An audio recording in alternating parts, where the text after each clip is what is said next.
Good afternoon, everybody, and welcome to round 2 of the World Rally Raid Championship of 2026. This is the BP Ultimate Rally Raid Portugal, and we have got the end of the first stage of the weekend coming up for you here over the next couple of hours. First, we'll have the bikes coming through, then we will have the cars coming through, and it'll be a very entertaining day, no doubt about that, because as you can see, this course has been going out through the Portuguese countryside at the moment, and then now returning to a sort of special spectator section where these fans have been hanging out all morning, getting a good vantage point, and they're about to see the bikes and the cars come through in what is the third edition of the BP Ultimate Rally Raid of Portugal.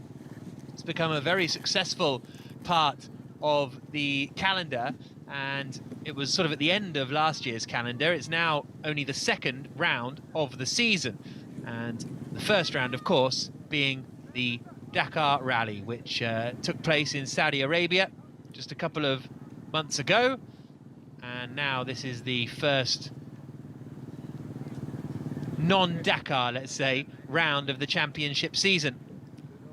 So this rally, as I say, in its third edition now, and the first stage is today, and then it finishes with stage 5 on the 22nd of March, which is on Sunday. So this is a loop around Grandola in Portugal. After this, it goes from Grandola up to Badajoz in Spain, and then into Spain for a day on Friday.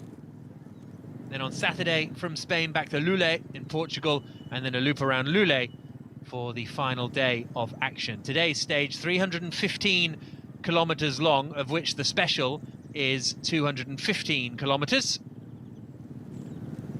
And this, at the moment, is Daniel Sanders, who is at the top. And he is 2 minutes and 7 seconds ahead of Tosha Schreiner. And with Adrian van Beveren in third, Bruno Santos in fourth, after a strong ride from him, Ricky Brebeck completing the top 5. So that's where they are sitting at the moment.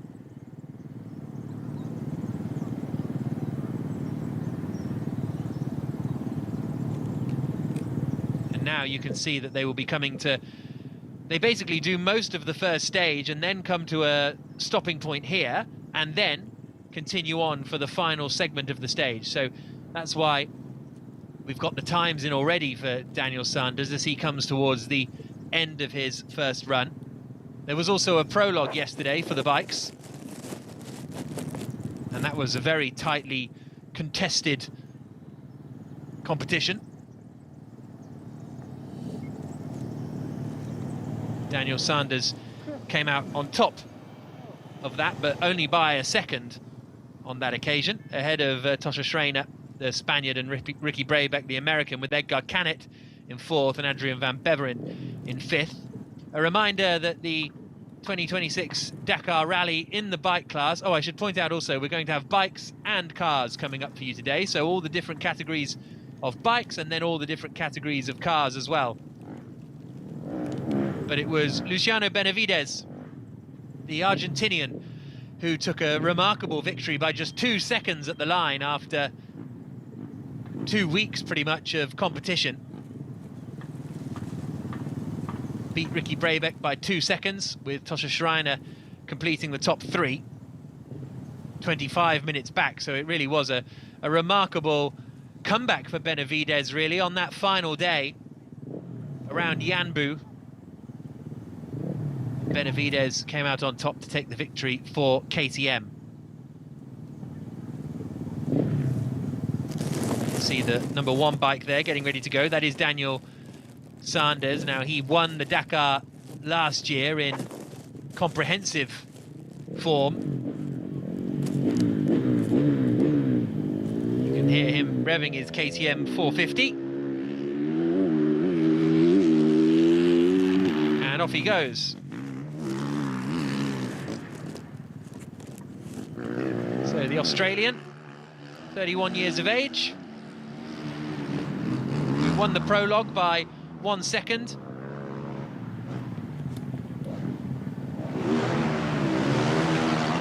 Of course, After winning the Dakar last year, he also won the Abu Dhabi Desert Challenge, the South Africa Safari Rally, and this event, the BP Ultimate Rally Raid of Portugal, and that took him to the World Championship crown last year in Rally GP. Only one stage win on the Dakar this year and a 5th place finish.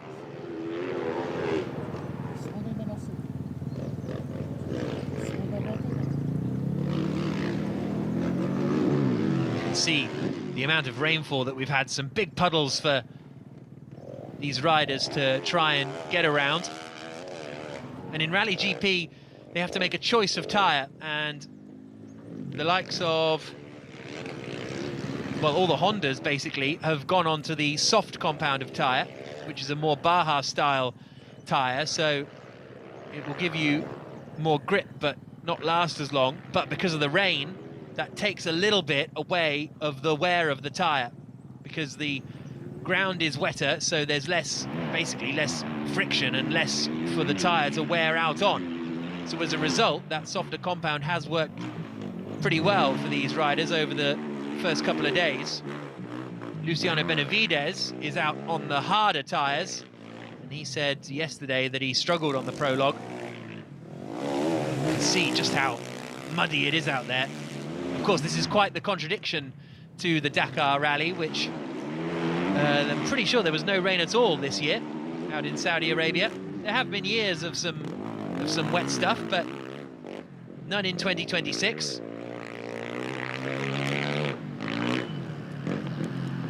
So as far as this stage is concerned,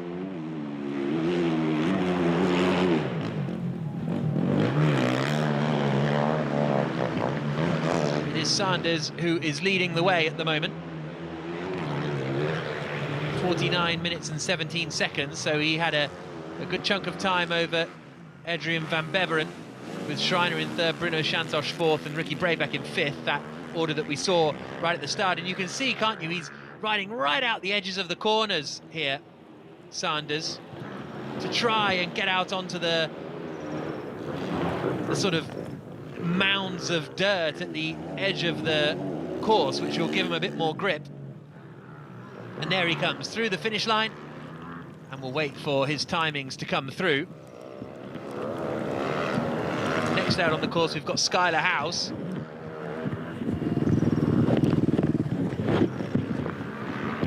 American, who finished 4th in the Dakar. Hi Daniel. How was this stage? Yeah, it was. We had a lot of weather come in, so it was very wet. Probably a little bit more than we expected for water, but I really enjoyed it. It was a lot of fun, a lot of sliding around on the roads, and yeah, I enjoyed the terrain. You almost feel like a Portuguese rider here. Some of the terrain is similar to Australia, some of the enduros I race, so it was really nice to come here, and the sand and the change of terrain from hard pack to sand, it's really nice, and the gum trees, the eucalyptus is like home too, so it's cool. Thank you very much, best of luck. Daniel Sanders a dizer então que sente-se quase muito próximo daquilo que é na Austrália e a gostar com um bocadinho mais de chuva, de água do que estaria à espera. So our Portuguese colleague down on the finish line, grabbing interviews with the riders and the drivers as they come through.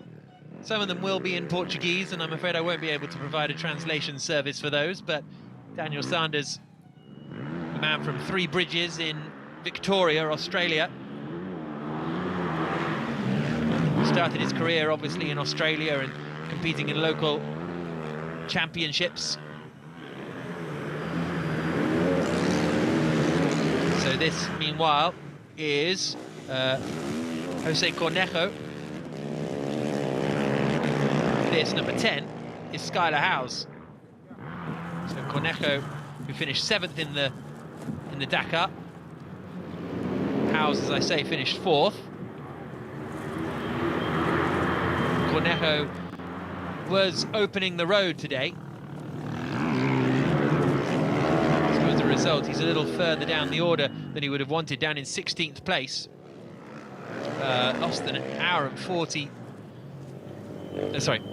Took him, he lost about 10 minutes on the stage compared to Daniel Sanders.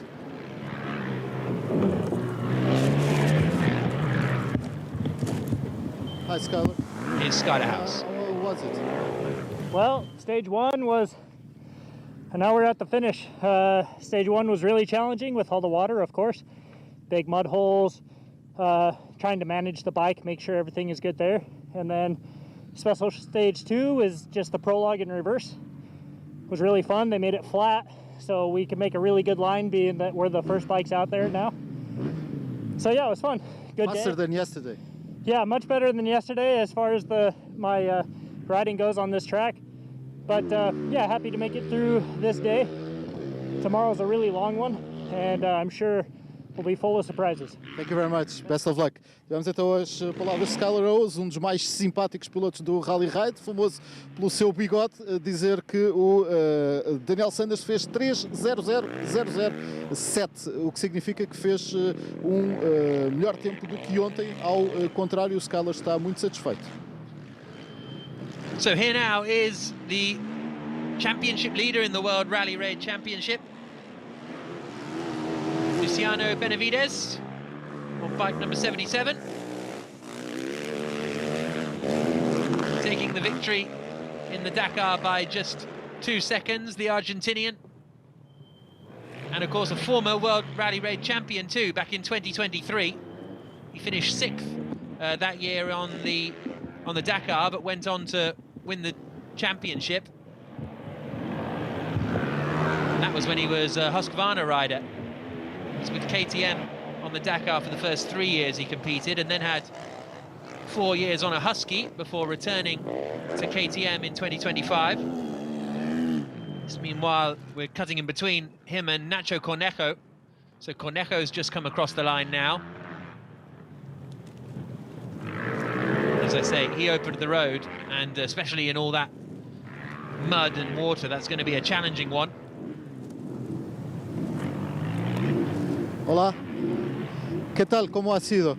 Bien, un día con mucha agua, mucho barro al inicio y ahora una última vuelta bastante mejor que ayer. Después de la lluvia, buen terreno aquí, ayer estaba muy seco, resbaloso, hoy estuvo mejor. Ao contrário, melhor do que Sí, este último tramo estuvo mejor que ayer, sí. Gracias, boa sorte. Acho que foi perceptível o José Inácio Conejo com 3:09 para o Skylar Rose. So Cornejo through the stage. We just saw Luciano Benavides coming through.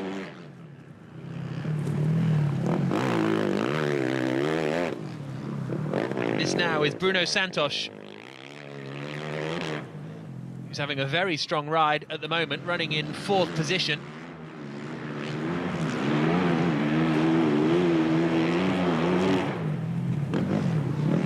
First of the Portuguese runner.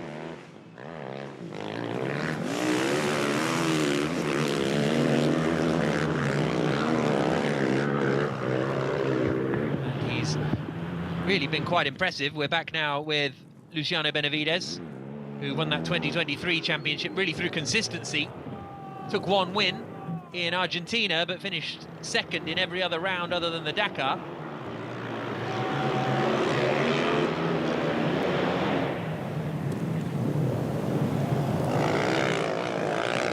Benavides comes through towards the timing line, and that's the run complete for Luciano Benavides,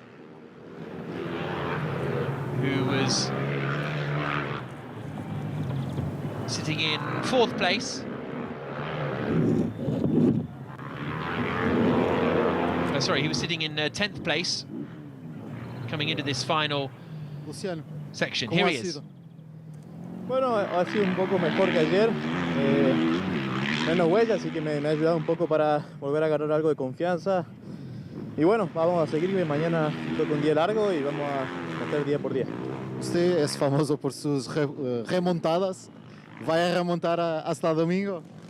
Así es, la carrera nunca está perdida hasta el último día, así que recién es el inicio, falta mucho y me siento bien, me siento confiado y bueno, de a poco vamos volviendo al ritmo después de un Dakar increíble y bueno, volver aquí a correr en Portugal. Esperemos que el clima nos ayude esta vez y que sea una buena carrera. Suerte, gracias. Ficam então as palavras de Luciano Benavides, que fez, não é o tempo de Luciano Benavides, está aqui 3:14, a ser ainda assim 14 segundos mais lento do que o melhor até agora, que é o Daniel Sanders.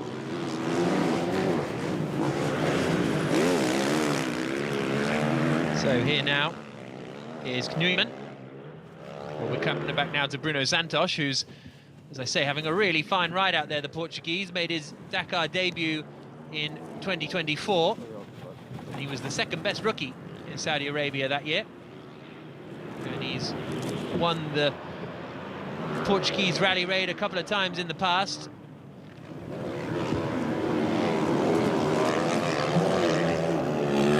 Very much used to, and a little wheelie over the line. Lovely stuff from Bruno Santos.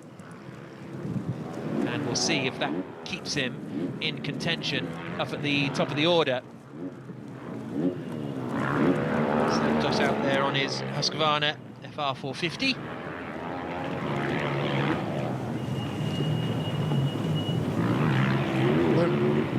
Como é que... Vamos ouvir, Bruno, como é que foi esta segunda metade da primeira etapa? É uma metade bem curtinha, portanto, arrancar aqui numa especial bem rápida. Esta zona aqui espetáculo com muito público.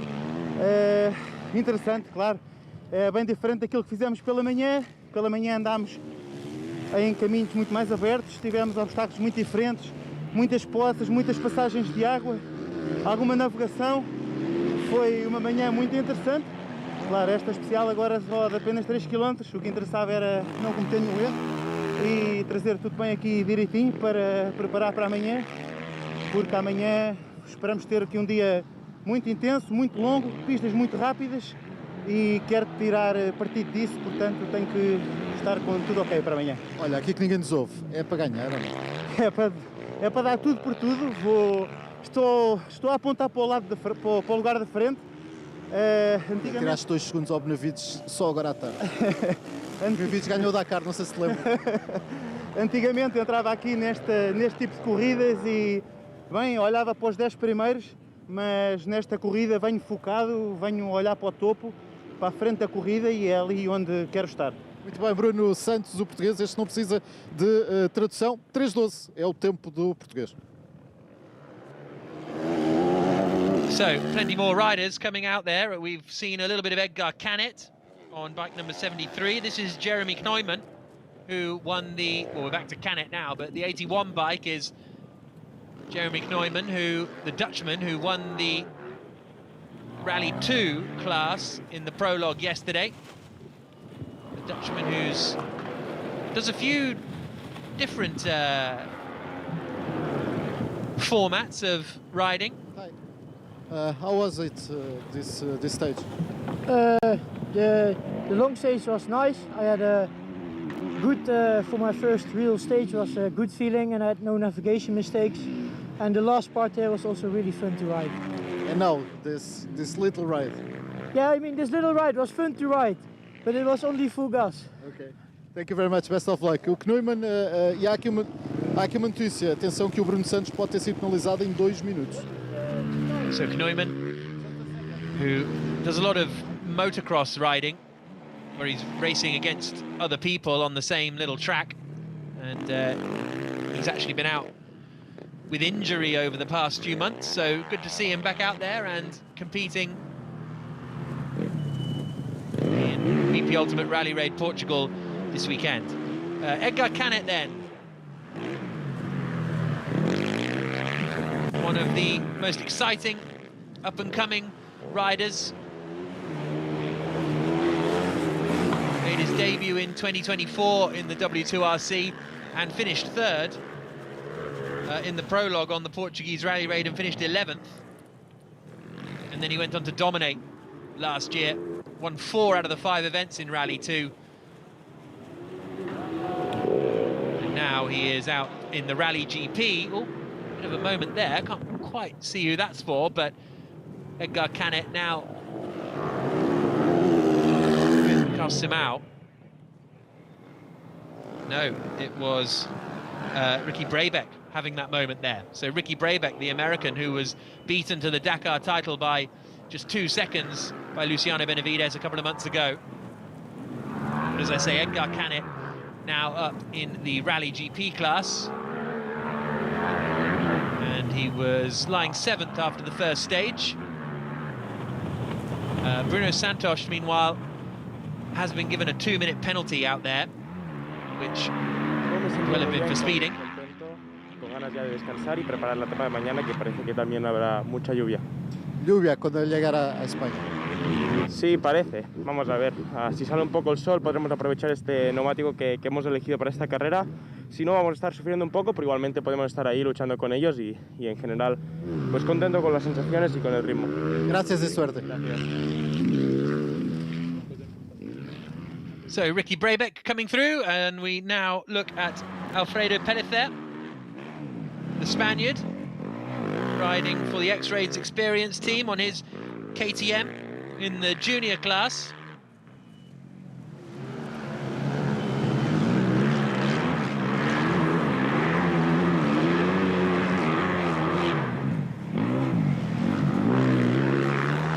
Makes his way around this course. We go back now to Ricky Brabeck, man from San Bernardino in California.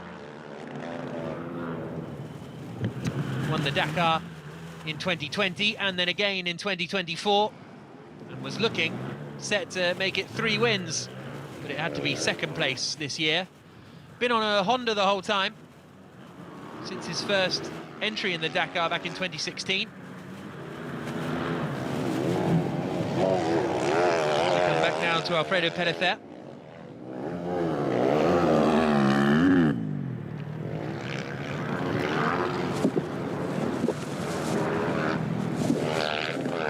Young Spaniard.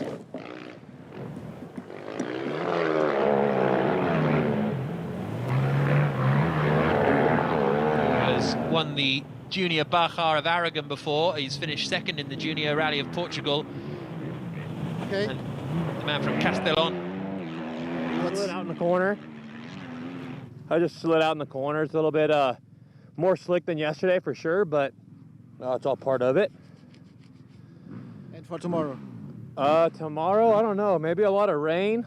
Hopefully it stays dry, but the forecast shows a lot of rain, so we'll see. Thank you, best of luck. Ricky Brabeck caiu, mas como ouvimos, a dizer que está bem, amanhã espera chuva, mas é esperado de chuva, mas ele espera que não. So Ricky Brabeck, who, as I say, we saw just spinning out a little bit in one of the corners, didn't lose a huge amount of time there. This now is Adrien van Beveren, Frenchman.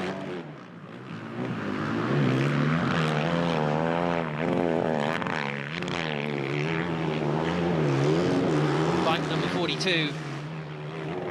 11 Dakar starts, yet to take a victory overall. But he's won 6 stages along the way.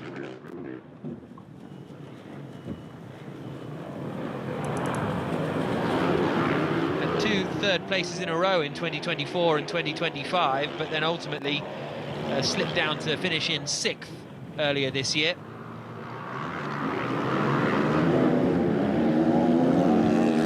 Finished 2nd in the World Rally Raid Championship in 2024. His best result here in Portugal was 3rd in that 2024 season for Adrien van Beveren. He's followed by Ross Branch, the man from Botswana.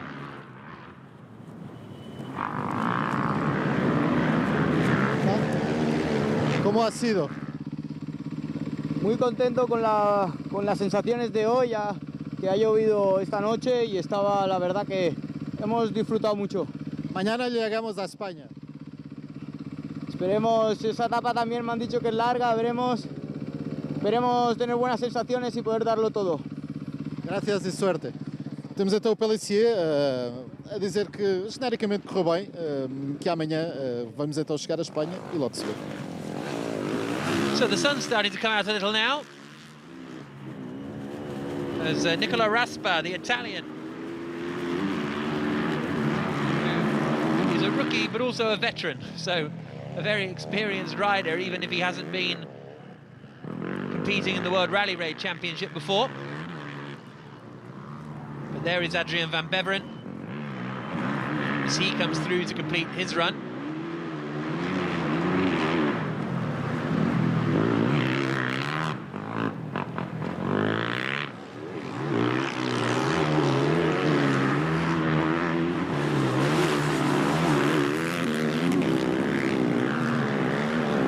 Flying through is Tosha Schreiner now. Schreiner third on the Dakar. And currently running third here as well after the first stage.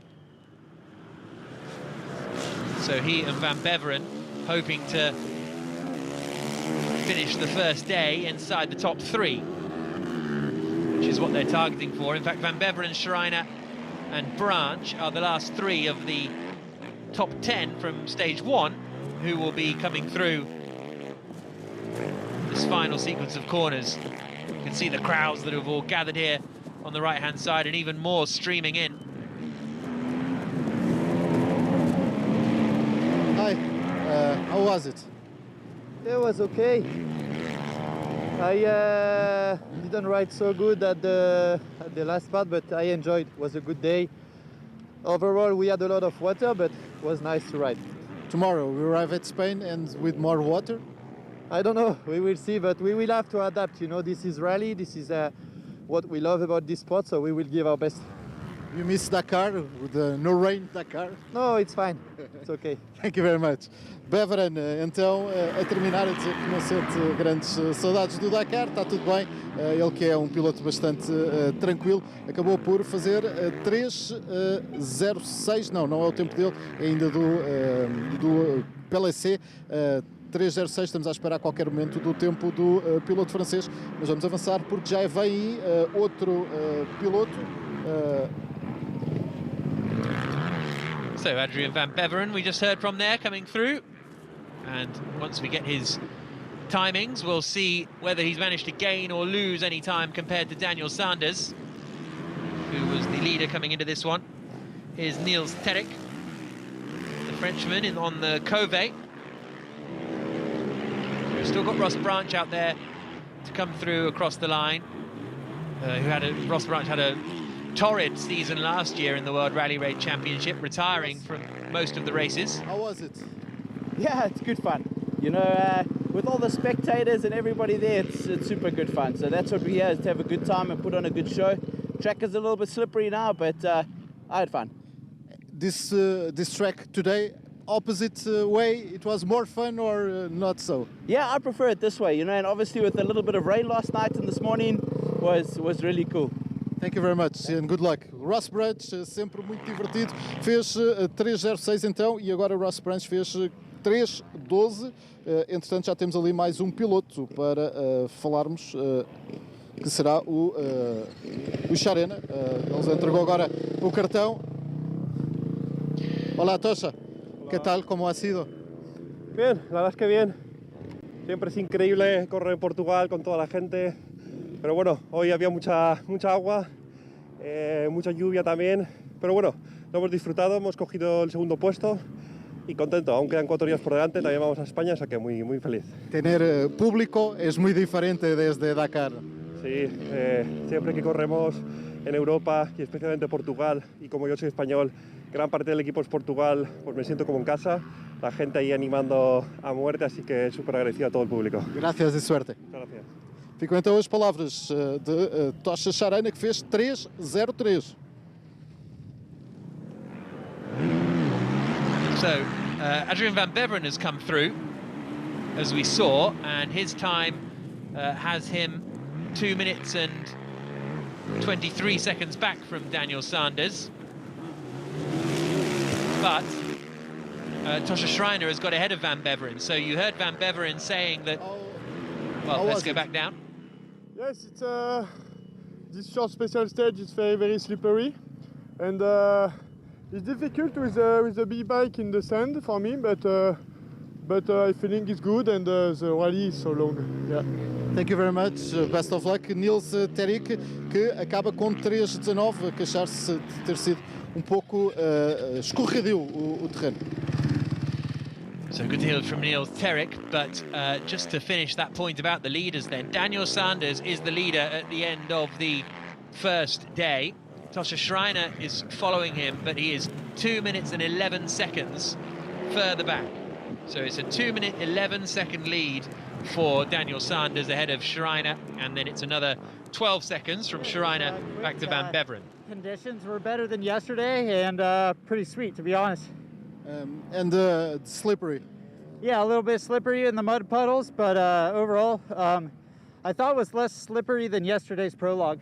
Ok, thank you very much. Thank you. Preston Campbell, então, aqui a prestar declarações, a dizer que achou mesmo assim um bocadinho menos escorregadio do que ontem no prólogo, este caminho inverso, ele que aguarda então o seu tempo. So the riders coming through thick and fast now. That was Preston Campbell, who was sitting in the 13th place at the end of the first stage. And in fact, you can see the classification there on the right-hand side. Now, that is just specifically for the Grandola Special Stage 2. So that's basically just this segment that we're watching so far this afternoon.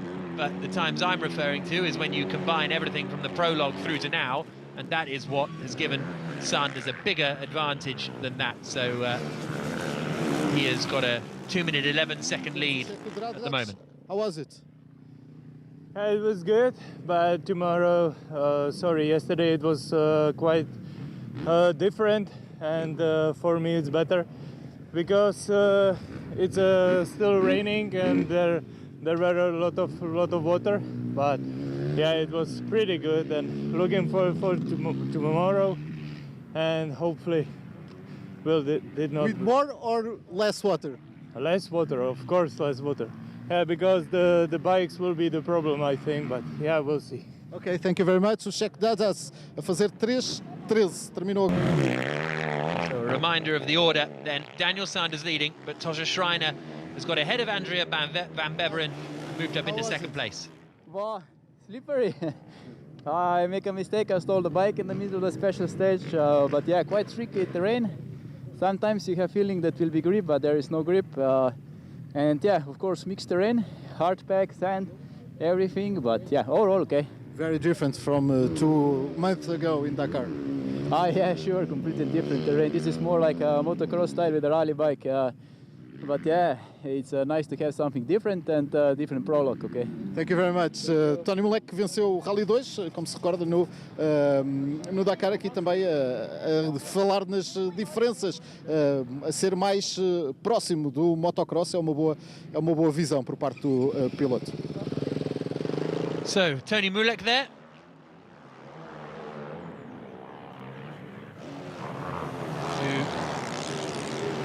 Had a strong run so far today. This is bike 84, which is Martin Ventura, one of the Portuguese riders that we've got out there. Mikael Simão is out there too, and here he is. Boa tarde, como é que foi o primeiro dia a sério? Epá, é um misto de sentimentos, isto é... Para além de ser um sonho tornado realidade, ao mesmo tempo a dificuldade é crescida. O desafio da moto nova, moto de rally, moto mais pesada, a navegação, o perigo, tinha muita água ao percurso, mas tirando isso foi ótimo, uma experiência ótima, sem dúvida, e pronto. 3:16 não é um mau tempo. Ainda agora começou, por isso vamos ver. Muito bem, obrigado Mikael Simão, o piloto português. BP Ultimate Rally Raid Portugal, which is what you're watching with us this afternoon, round 2 of the World Rally FIA World Rally Raid Championship. Pessoal, como é que correu? Correu bem, o dia de hoje foi bom. Comecei um bocadinho fora de ritmo, mas ao longo da especial fui ganhando e acabou por ser um bom dia. Acho que fiquei em primeiro da classe Rally 3, o que é sem dúvida bom, e acho que foi um bom começo de rally. É esse o objetivo, ganhar o Rally 3? O primeiro objetivo numa corrida desta forma, um Rally Raid que são muitos dias, é sem dúvida chegar ao fim e tudo inteiro, e se der para fazer um resultado positivo, melhor. 3:26 é o tempo do Gonçalo Amaral. So Gonçalo Amaral out there with Salvador Amaral as well, both of them competing in the Rally 3 class. You can see the classification where we're at on the right-hand side, with Tosja Schreiner up into second, with Adrian van Beveren now down into third place. That was the main change at the end of that stage. Como é que correu? Sim, melhor. Estou a tentar desbloquear aqui um bocadinho todo o stress que fez semana passada, um bocado aqui da queda, mas pronto, estou a entrar na cena. Estás a entrar no ritmo, a ganhar ritmo. Sim, não é fácil, estou aqui um bocado preso, mas pronto, estamos em casa e isso ajuda. Obrigado, Martim Ventura, piloto português. So that is David Pabiska, the Czech rider, coming through now. We also saw a little shot of Tomáš Zoldos, who was the 2025 Rally 3 World Cup winner.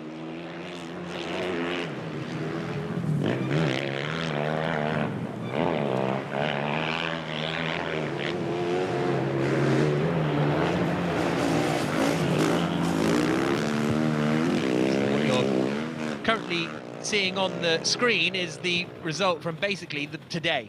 That is today's result, so that is why Sanders is ahead, with Schreiner in second and Van Beveren in third place. Those are the standings on the right-hand side.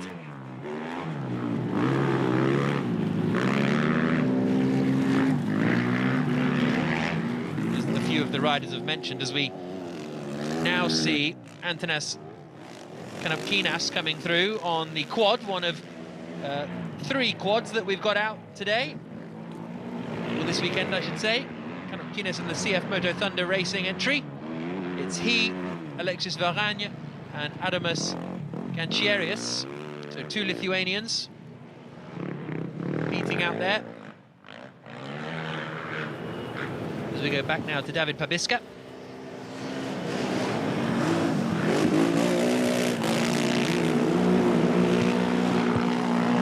No longer do we have the quads competing at the Dakar Rally. Pero bueno, ya hemos acabado el día. Y para mañana llegamos a España. Sí, con muchas ganas de llegar mañana y a ver si está un poco más seco. Espanhol Escofé dizer que Martim Ventura esteve aqui durante muito tempo à espera do seu tempo, que finalmente caiu. Entretanto, temos aqui mais um piloto que fez 3:13 e por isso vamos também tentar falar com ele. How was it? Yeah, I'm good. Today it's not a good day for me. I don't have a good sensation with my bike, but tomorrow is a new day and I go to fight tomorrow. Even with the 3:13, it's a good time for you. Yeah, just a little. I'm not happy.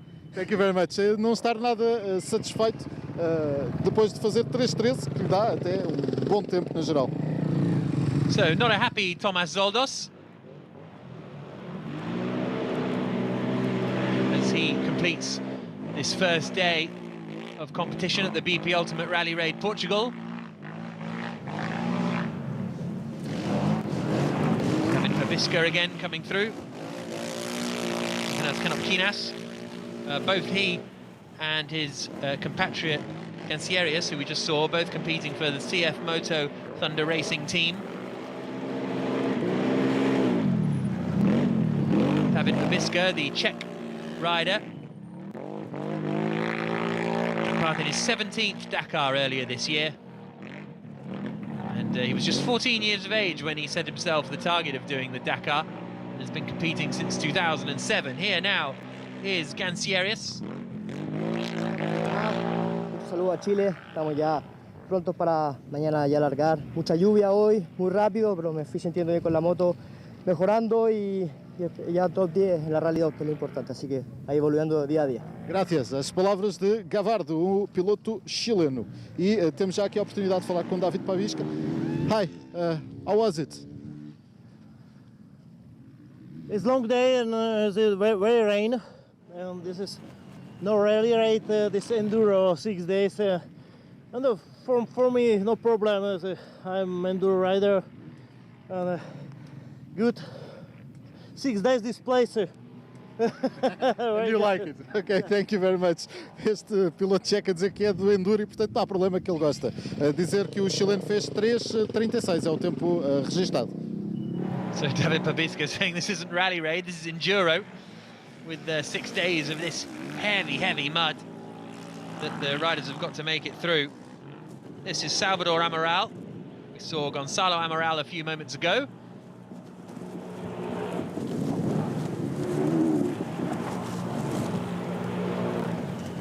The classifications you're now seeing on the right-hand side is for just this last super special stage. Primeiro piloto do quad, Caproquinas, how was it? It was really nice roller coaster today, from shiny morning, then water, a lot of water, slippery bumps. So today the Portugal give us everything what they have. So I'm really glad and enjoy it. Yeah, it was a difficult day, but still, I love it. Just to help our commentators, how you spell your name correctly in Lithuanian? Antanas Kanopkinas. Okay, thank you very much. E ficam então as palavras deste piloto a dizer que Portugal deu-lhe tudo, já veio o segundo também dos quads. Well, there we go, Kanopkinas. I've been saying Kanopkinas all these years. So good to know that Antanas Kanopkinas has had a lovely day with enjoying everything that Portugal has come to throw at him over the course of the stage this morning. Here is Salvador Amaral still, and down goes Salvador Amaral. Look how tough it is to haul that bike back up, get back on his way out of the mud. Only cost him maybe 5 seconds or so, and Amaral's back on his way.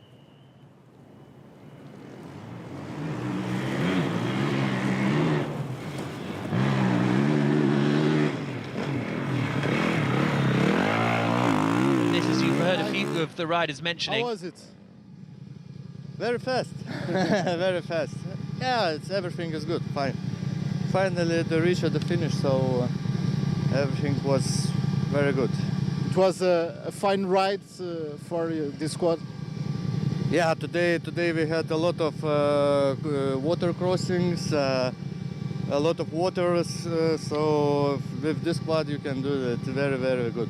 Thank you very much. Get Serious, mais piloto lituano. Aliás, nesta categoria dos quads são apenas 3 pilotos e todos desta marca. Não é só nos Defender que isso acontece no Stock Car. Steve Pasco here, the Frenchman, who has won championships, Supermoto championships in France, and is competing in the Rally 3 class here. He did Rally de Maroc in Rally 2 on a Cove in 2025, but is out with Raw Motorsports on the Beta RR430 this weekend. 71 is Thiago Santos. Comrio Patrao Adventure on the Cove 450, as we go back now to Steve Pasco.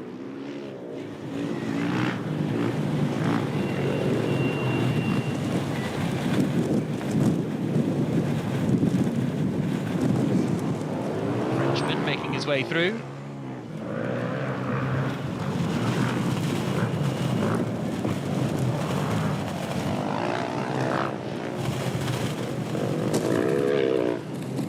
First of the Rally 3 riders that we're going to see so far this afternoon.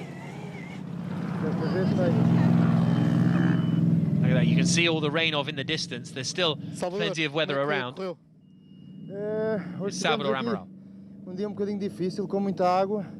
Tive alguma dificuldade em entrar aqui no ritmo, mas está só a começar agora e amanhã temos longo dia pela frente.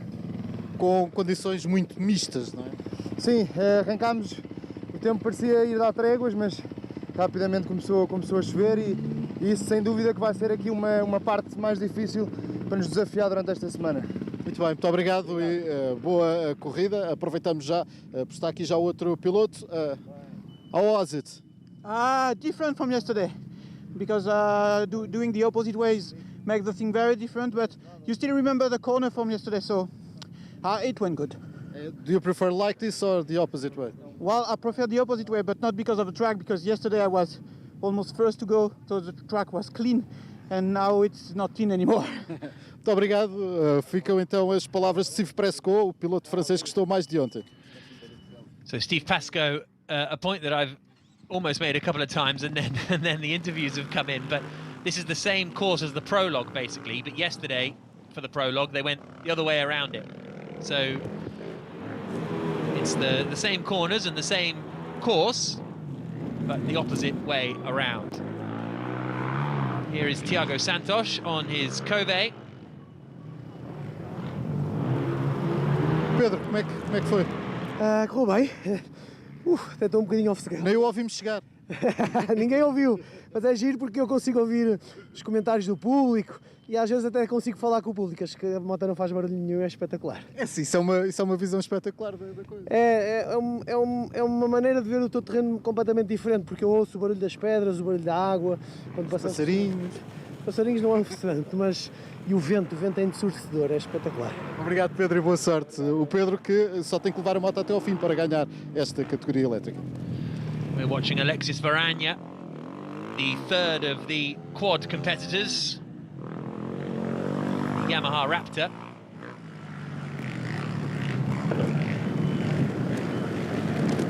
Senegal national team.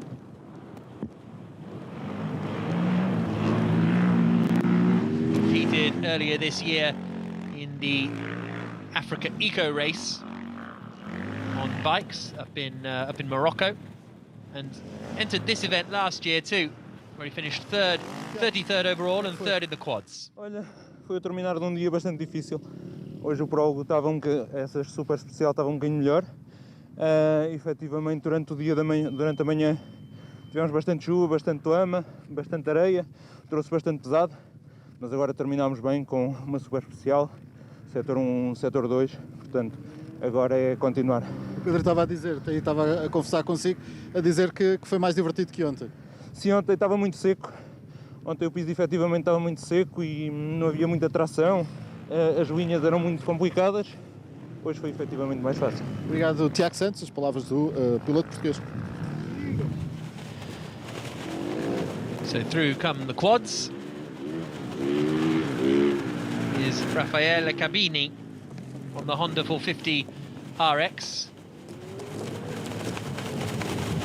And she is making her World Rally Raid Championship debut this weekend. So very much a rookie.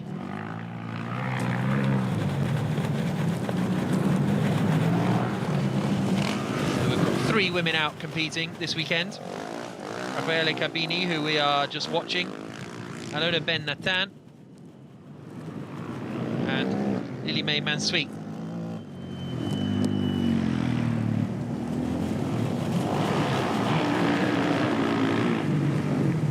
Here now is Nicola Raspa.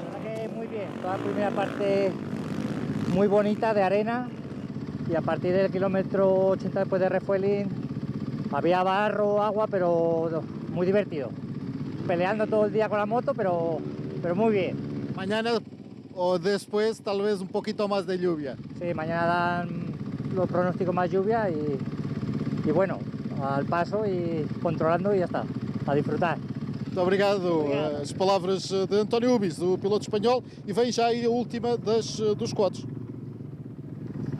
So there is Raffaella Cabini, who I was just talking about, making her way through.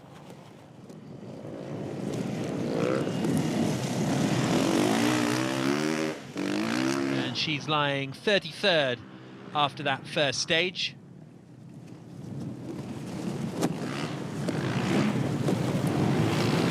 Makes their way back. How was it? It was good. It's like yesterday. It's a very good track. Good enjoy and yeah, it's good. The Lithuanian guys liked from the quad vision of this stage. Did you like it also? Yeah. Can you I was in the quad to do this stage. Oh my God. Yeah, how was it? Yeah, it was good. It's very nice to drive. It's fast, so I'm happy. It's good. Thank you very much. O piloto francês satisfeito, apesar de tudo, com esta prestação. com algumas dificuldades, mas a gostar. Vamos então falar com a Rafaela. Hi, how was it? Yes, it was a good stage, a lot of mud, water, but it's fine. How was the ride with the public and all the stuff around? Yes, it was super. There was a lot of public during the stage, so it's a good thing for us. You are very clean. Your colleagues are full of mud, and you are very clean. I don't feel so because I have to go to the washer. Thank you very much, piloto italiano que então termina e a gostar desta prova, especialmente por causa também do público. So here comes Nicola Raspa, another Italian, making his way through the closing stages of the run. We've also seen John Medina out there, the Chilean. He was the rider who had a little bit of a fall just a few moments ago. Hi Richard, how was it? Oh, it was a very difficult day. Lot of mud, a lot of rainy, so it was difficult, but didn't crash, so it's okay. I hope I will be getting better tomorrow. Thank you very much. O piloto húngaro Richard Hula a ficar com muitas dificuldades, com muita água, sentir muitas dificuldades na sua moto. Richard Hodola, the Hungarian, making his not his first World Rally Raid appearance. He competed in the Rally du Maroc last year. In fact, the last few years he's competed in the Rally du Maroc. But apart from that, a lot of local Hungarian competitions. And earlier last year, the Baja España Aragon on bikes.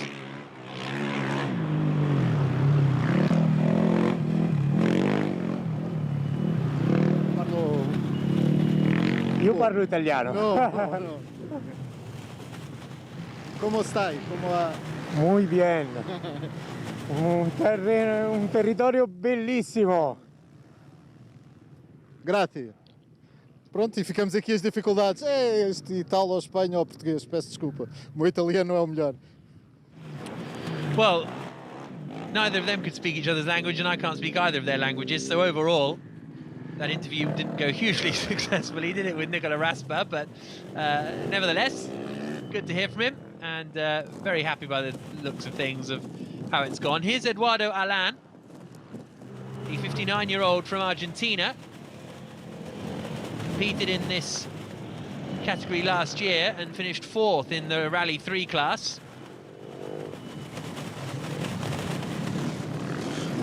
This is John Medina, the Chilean I mentioned a little earlier on, who's already competed this year in the South American Rally race, where he finished 4th overall. And a couple of appearances in the World Rally Raid Championship in the past. Big fun with the public also? Yes, of course. This is something special. I met a lot of people enthusiastic.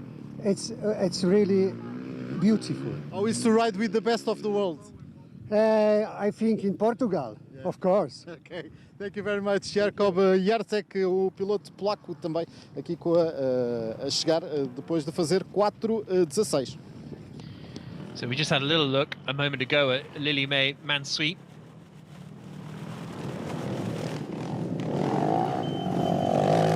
Here we are back again with her. Last year competed in a couple of Bajas, entered the Baja España Aragon. There she finished 13th in the bikes. Competed in Greece as well, in the Hellas Rally Raid. Bueno, un día medio extraño, el barro no me acomoda para nada, la arena mojada tampoco, y veníamos haciendo no una mala carrera, pero encontré tan linda el agua portuguesa que nos bañamos un rato y ahí me ayudaron y pudimos terminar el día, así que igual estoy muy contento. Qué bonito casco tú tienes. Sí, bueno, yo soy el hermano mayor de Bruno, un poquito más chico y más anchito, y voy más lento por si le pasa algo a él, así que muchas gracias a Bruno por la ayuda con el casco. Gracias, boa sorte. Isto porque o João Medina tem um capacete, que é o capacete do Bruno Santos, que levou este ano ao Dakar. Entretanto, já temos aqui mais um piloto, que é o Eduardo Alain, que é piloto também da X-Ride. Eduardo, ¿cómo ha sido? Muy bueno, la verdad que hoy me gustó mucho. El piso me gusta, la arena, el barro. Y fui confiado, fui bien físicamente. Y como siempre hago en el primer día tranquilo porque pasan muchas cosas siempre. ¿Cómo es andar en Portugal? Y mi primera vez fue el año pasado, me fue muy bien. Es una etapa diferente porque es más tipo baja, mucha velocidad, no hay tanta navegación, pero siempre hay que estar atento con los peligros porque te pueden dejar afuera. Como portugués tengo que preguntar, ¿mejor andar en Portugal o en Argentina? Las dos cosas son buenas. Primero porque viajo y me gusta, pero son dos cosas muy diferentes los terrenos. Gracias. De nada. Ficam então as palavras do piloto argentino. Já temos aqui a tal piloto com o número 48, Mirko Tatani. Limley Mansi, how was it? How was it today? Sandy at the beginning, it was hard, but after some mud and rain, a lot, but it was perfect and really nice. How do you manage? You are smaller than the other rides. How you manage? Sometimes it's hard, but look, I'm here, and you are very clean also. Yes, it's close. Bike no, so. But you are. Yeah. Thank you very much. E isto é já outra senhora também estava impecável, apesar da moto estar bastante suja, a tal piloto Mansi, piloto francesa, a segunda nas senhoras. So, this is Lucas Secco, the Swiss out there, and number 82 is Jatin Jain, who's competed in the last couple of Dakars, the Indian. On his Cove, 48 years of age, lots of success in India in the MRF Mogrip National Supercross Championship, where he was a front runner, racing alongside the likes of Harith Noah, who's been successful in the Dakar in recent years. Today, very wet, big water, and the bike prove the difficult. Very different from Switzerland. Yes, Aigle in Switzerland. Ok, thank you very much. Thank you, bye. Lucas Secco, piloto suíço, também a dizer que foi um dia muito diferente daquilo que está habituado. There's Stéphane Joly, the Frenchman, who entered his first World Rally Raid Championship last year in the Rallye du Maroc, and there is a bit of a struggle for Mark Sutter, another Swiss rider, and this is where it gets really tough in these wet, muddy conditions. Sutter making his World Rally Raid Championship debut for the Edelweiss racing team. So he's now got to try and get it fired up again and back on his way. As here comes Jatin Jain.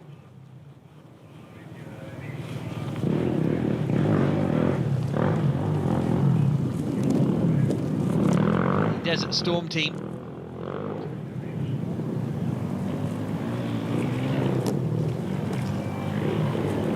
Stéphane, how was it?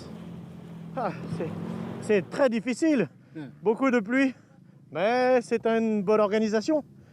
C'est très content d'être ici. I'm very happy. Merci. Muito satisfeito, com muitas dificuldades, mas satisfeito. Stéphane Joly, o piloto francês. So Stéphane Joly saying, well, what everybody's been saying, really, lots of rain, and that has proved quite a challenge. Mark Sutter is up and going again on bike number 88. We're now coming through the sort of lower reaches of the bikes class, the Rally 3s and the like.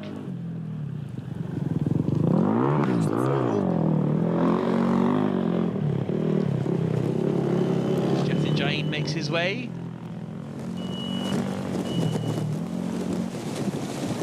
Mark Sutter coming now towards the finish line.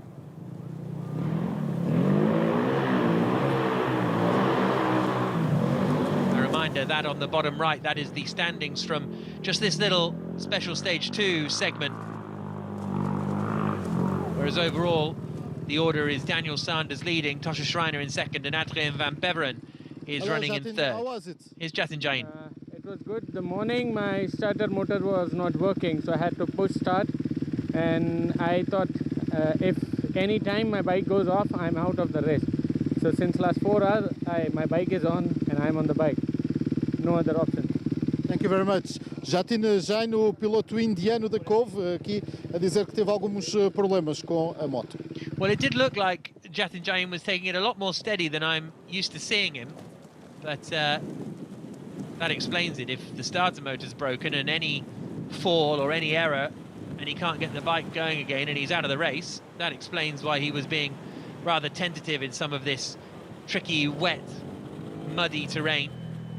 Because some of the other sections of the course have been quite fast and flat out, whereas here it's very technical indeed.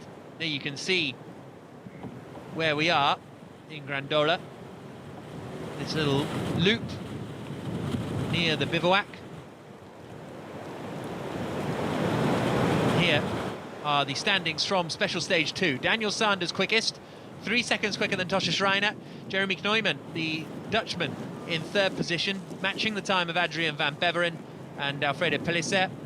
Skylar Howes in 6th, they've got Canet 7th, Ross Branch, Bruno Santos and Dusan Durdaj completing the top 10. Now today we have a half-time beautiful day and half-time rainy day, and this complicates a lot of the Rally of Portugal.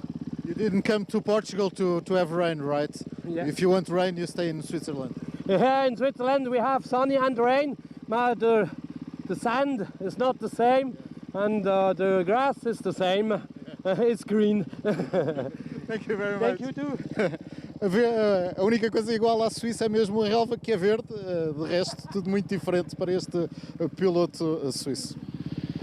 So some high-level grass analysis then. So here's a look back at some of the highlights of that Special Stage 2.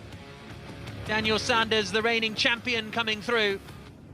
And he is leading the rally after the first day of action. The first full day. Yesterday we had the prologue. Skylar Howes, 4th place finisher in the Dakar.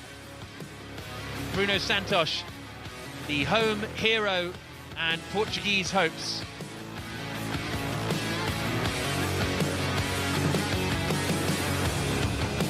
Braybeck. Pushing there was Alfredo Pellicer, who had a very good run. Adrien van Beveren has moved up into 2nd place after that super special. A little bit of a moment there for Tony Mulek. The Slovenian got back on his way without too much problem at all. Mikhail Shimau coming through, as did Gonçalo Amaral. Portuguese contingent out in force as ever. Marti Escofet, the Spaniard, and we also had the quads with Antanas Kanopkinas, he, Baranya and Gancierius. And at the moment, overall, in the quads, it is Kanopkinas who is leading the way, ahead of Gancierius by a couple of minutes. That was a bit of a moment for Salvador Amaral, but he soon got back up on his way. Gancierius in 2nd and Varane is in 3rd in the quads. Luca Secco, the Swiss, having a big moment there. And his compatriot Mark Sutter too had to haul his bike up off the ground in order to get going again, but Sutter did manage to get going again. So in Rally GP, it's Daniel Sanders who is top.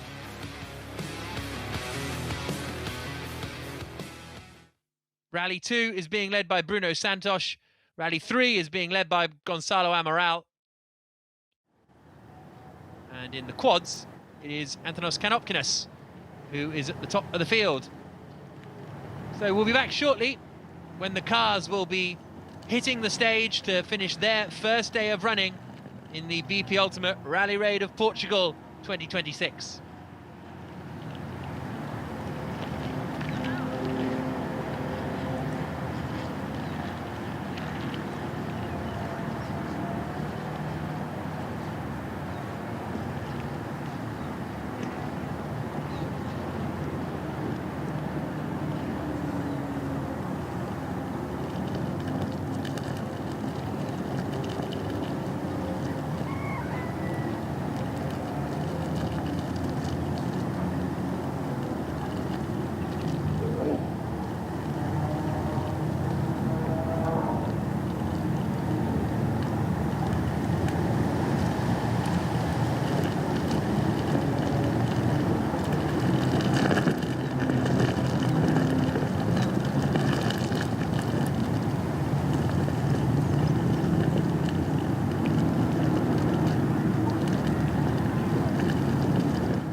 so dry.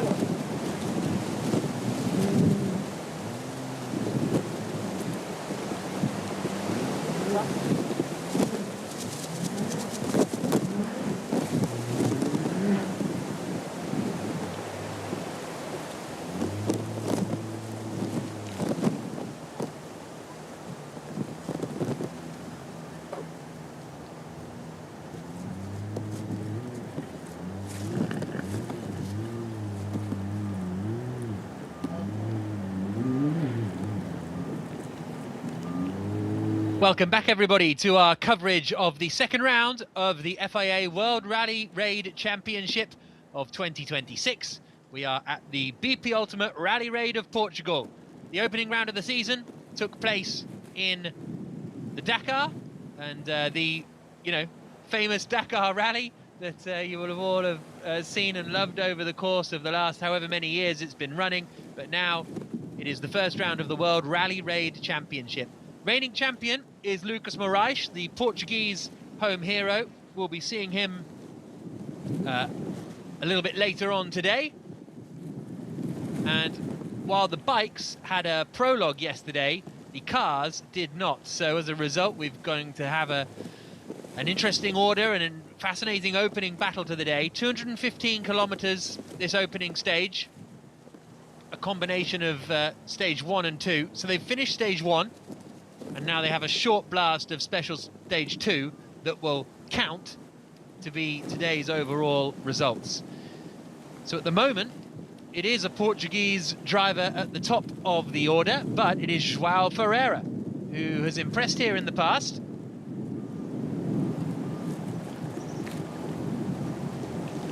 And he has impressed here this morning as well for the first stint in the first special stage.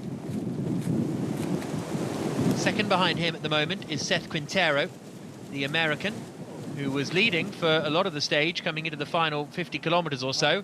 But Ferreira managed to take the advantage away from him, and Sebastian Loeb is running third, with Guy Bottrell in fourth, and Yazid Al-Raji in fifth position. This that we are looking at the moment, though, is Nasser Al-Attiyah, the winner of the Dakar Rally in 2026. Taking yet another victory. He missed out on the Rally Raid World Championship last year after basically getting speeding penalties in Morocco that cost him time, and he's already picked up a 1 minute speeding penalty today. So as a result of that, Al-Attiyah is down in 7th place.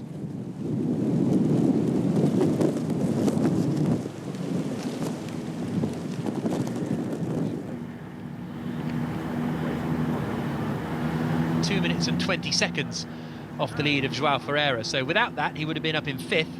But as it was, he's down in 7th position, Al-Attiyah. That Dakar win was his 6th, with his 4th different manufacturer after taking victory with Volkswagen in 2011, Mini in 2015, 3 with Toyota in 2019, 22 and 23, and then victory with Dacia in 2026. And the Dacia Sand Riders are getting ready to head out onto the course, although the graphic saying this is Lucas Moraes who will be the first one to depart. So, well, that makes sense actually, because Moraes was starting behind Al-Attiyah on the stage, but has made up time. We'll have a look when we get a clearer view of the car, but the fans will be wanting to see João Ferreira, the home hero. Lucas Moraes is the reigning champion, the Brazilian, who had success here in the past on the BP Ultimate Rally Raid Portugal.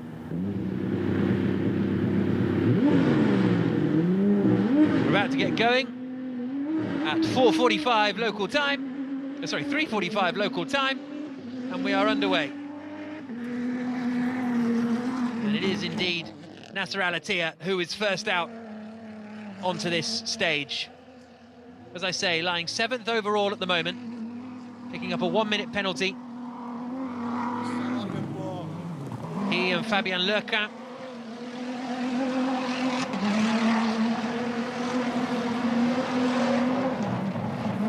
a lot of love, really, for Fabien Lercan at the end of the Dakar, because he finally took victory. He'd been the co-driver of Sébastien Loeb for many years.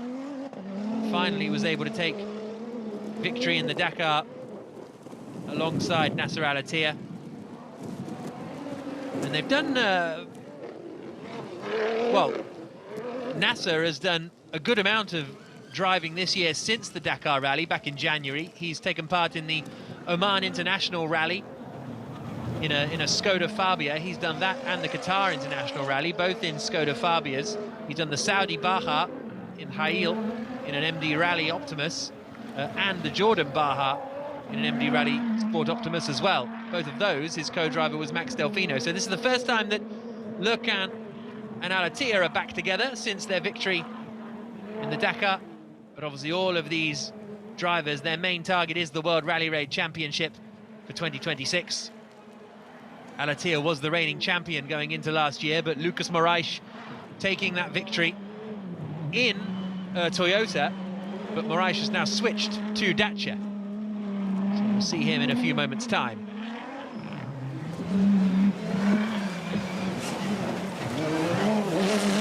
Al-Attiyah flying around this technical section of the course.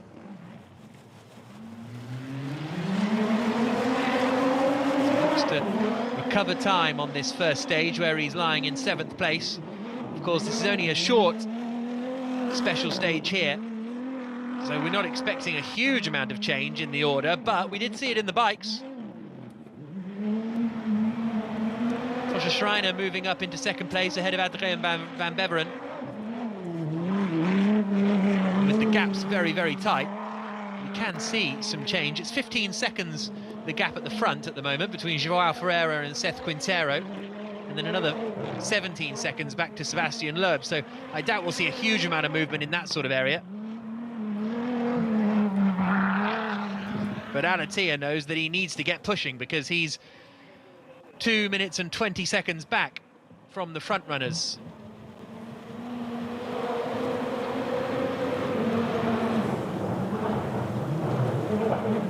So next off the line is the 219 machine of Sébastien Loeb, who's running 3rd at the moment. Worth pointing out, actually, that Nasser al-Attiyah opened the road, and who should have come next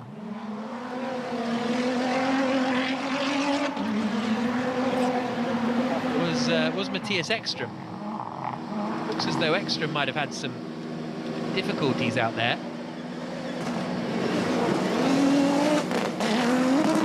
Hi, Nasser. How was it? Is al-Attiyah. Yes, it was a very nice stage, you know, we enjoy a lot. Okay, the stage of early morning was difficult, not easy opening, but okay. We finished day 1 and we are so happy, and we try to, you know, for the second day to be strong. Spain, more rain. Even here, you know, but okay, we try to manage. Okay, thank you very much. Nasser al-Attiyah, o piloto da Dacia, então a dizer que correu muito bem, gostou muito, ele que se divertiu muito, fez 3:06, é o tempo para só terem essa ideia, fez 3:000 o Daniel Sanders nas motas, por isso os carros 6 segundos mais rápidos, mais lentos, aliás, do que as motas. So, al-Attiyah completes this 3-kilometer stage. Next out is Sébastien Loeb, the 9-time World Rally Champion, who missed out on the Dakar victory again this year. Finished in 4th, didn't even manage to make it to the podium in the end. After quite a few podium finishes in the past, he finished 4th in the World Rally Raid Championship last year with 1 victory, which was in the Rallye du Maroc at the end of the season. And it is Loeb alongside Edouard Boulanger.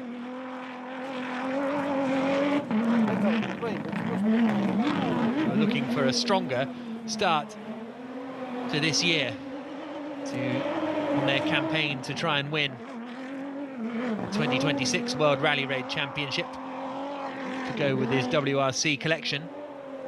Of course, Sebastian Loeb has taken part in a lot of series over the years since retiring from the World Rally Championship. Well, retiring, then coming back, and then retiring again, and all of that. But he's competed in the Le Mans 24 Hours, of course, the FIA GT Series, where he finished 4th with his eponymous Sebastian Loeb racing team.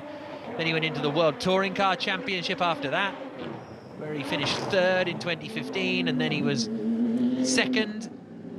Then he competed in the World Rally Cross Championship, where again he had a 4th place finish. But 3 second places in the Dakar. 2 second places in the Dakar, but yet to take the victory overall. Here's Mathieu Serradori in the Century Racing CR7. He and Loic Minaudier had a fantastic run at the Dakar. He ended up finishing 6th overall inside the top 10. Here's Loeb. It was okay. The stage was okay. The first one was difficult. It was a lot of mud and tricky places. So, but we are here. That was the most important. Tomorrow, more rain is expected. Yeah, we'll make it complicated. But it's the same for everybody. Thank you very much.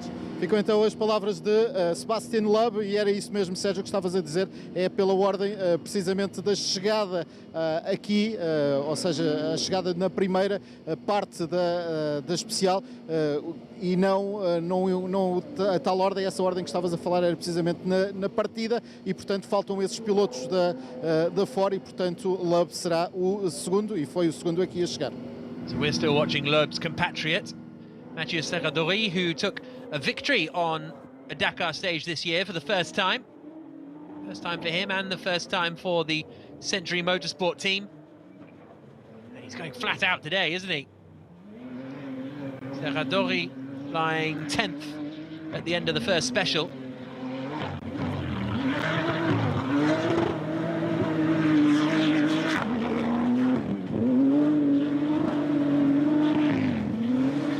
Fantastic to see these cars in action, and fantastic for the spectators too, because see, the nature of Rally Raid means that it is over very long distances. Today's stage 215 kilometers, but to have a little sort of super special almost at the end, 3 kilometers long, where the public can come and get up close and personal with these amazing machines is really fantastic, and it's something that in particular the BP Ultimate Rally Raid has done so well over the last 3 years since its first iteration in 2024.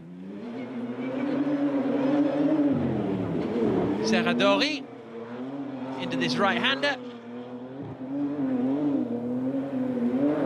Oh, and that's a bit of a moment there. Whacked one of the mud banks on the outside of the course, lost control of the car, and now is over pushing the other end as well. So a bit scrappy from Serradori. Got it back under control now.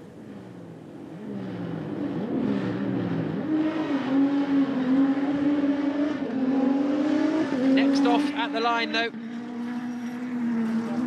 we have the defending World Rally Raid champion, Lucas Moraes. He and Dennis Zentz,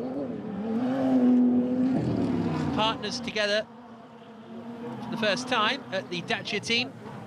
This is only Moraes' second competition in a Dacia after joining from Toyota over the winter, and okay, his result in the and there is the reason for Serradori's issues, a front left puncture. Now whether he got that by slamming into the mud bank, we'll have to wait and see what he says. Hi, how was it? You have a flat tire. Same problem. Not problem. Thank you. Poucas palavras de Mathieu Serradori, ele que, como se percebe, furou e está muito desalentado com o que se passou. Yeah, Serradori doesn't have a huge amount of English at his disposal, but a puncture on the front left, not ideal for him at the end of the day. As I was saying about Lucas Moraes, they finished 7th on the Dakar.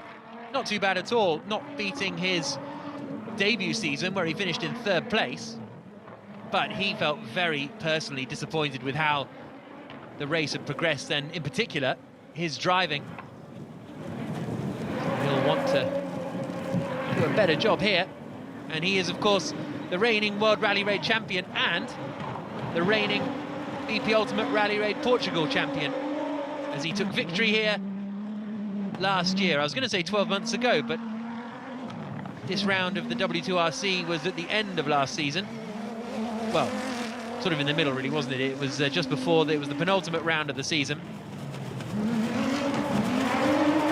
It was, of course, with Armand Monleon over the course of that year. So you can see here that Sebastian Loeb has come through 1 minute 34.26. Sorry, 1 hour 34.26.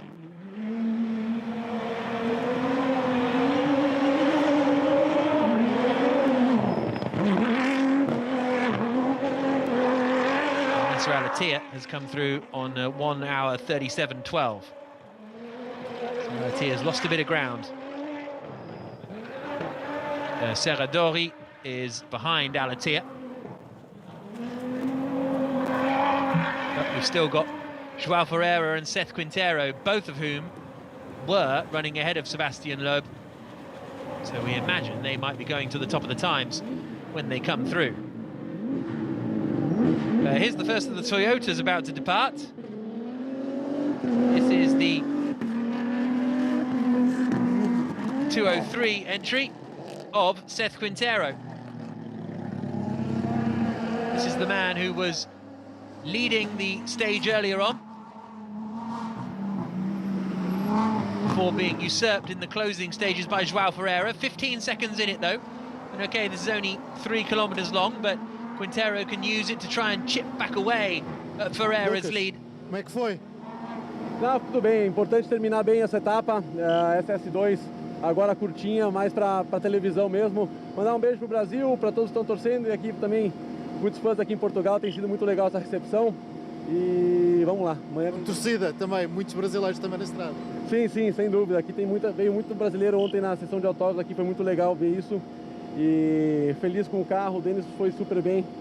Agora entregamos bem para a equipe, vamos tentar lutar amanhã para buscar o primeiro lugar. Obrigado e boa sorte. Lucas Moraes acabou em 3:09, é o tempo destes 3 km. So Lucas Moraes, the Brazilian speaking Portuguese, down at the finish line. We'll be hearing from all of the drivers as they come through after their runs.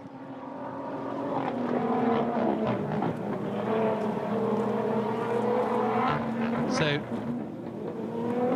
Loeb and Moraes slotting in then ahead of Nasser al-Attiyah. So at the moment it's at Dacia 1-2-3, but they were some of the first on the road. Now, a few that we've lost from that early stages is Henk Latergen in the 202 Toyota Gazoo Racing entry.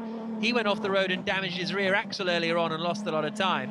We're also missing the Fords at the moment. Carlos Sainz and Matthias Ekstrom were running very strongly and they had good starting orders, but at the moment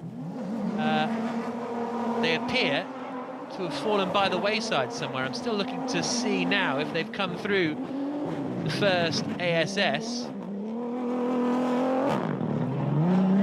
No, Ekstrom and Sainz, neither of whom have made it through. So we'll see what happens. We'll see if they appear at any point during the next half an hour or so that we're with you here.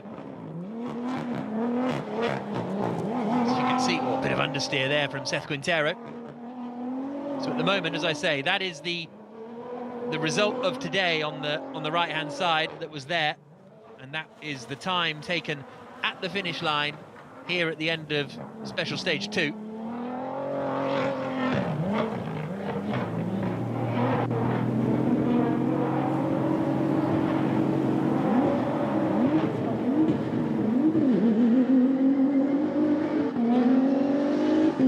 Loeb, Moraes and al-Attiyah in the top 3 places. Now here comes Yazid Al-Raji.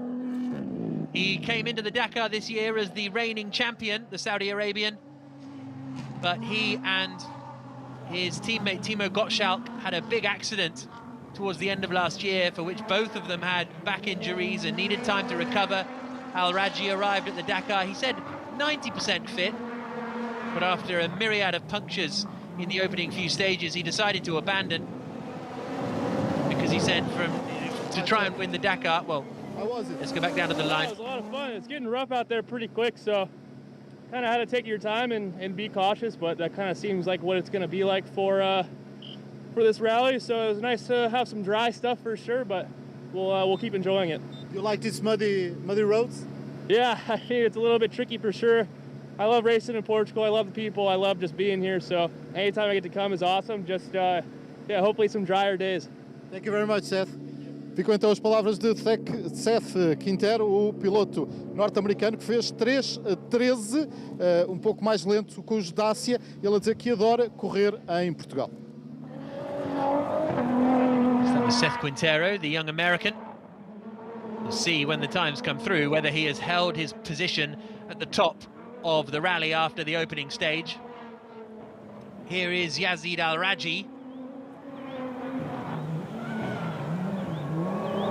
as he pushes. At the end of special stage 1, Al-Raji was running in 5th position, 1 minute 22 off of João Ferreira. So we'll see whether he's able to claw any of that gap back. Confirmation that Seth Quintero has gone quicker than Sebastian Loeb, but only by 11 seconds. So the gap between them was 17 seconds, but that gap has come down a little to 11 seconds. That classification you're seeing on the right-hand side hasn't got Quintero in it at the moment because he's only just come across the line. So when he comes through, that will as if by magic, Seth Quintero is there now at the top of the times, 11 seconds ahead of Sebastian Loeb. And the big driver to come through to try and usurp all of those is going to be João Ferreira, the Portuguese, in his Toyota Gazoo Racing South Africa machine. We're watching Al-Raji come through at the end of this one.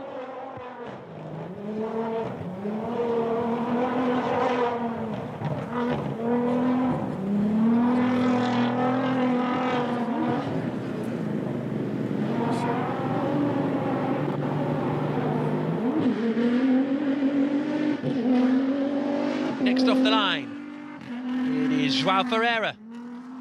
So this is the man that we're all keeping an eye on, because at the moment he came into this final 3 kilometres with a 15-second advantage at the top of the order, ahead of Seth Quintero. So can Ferreira slot into the top of the times here?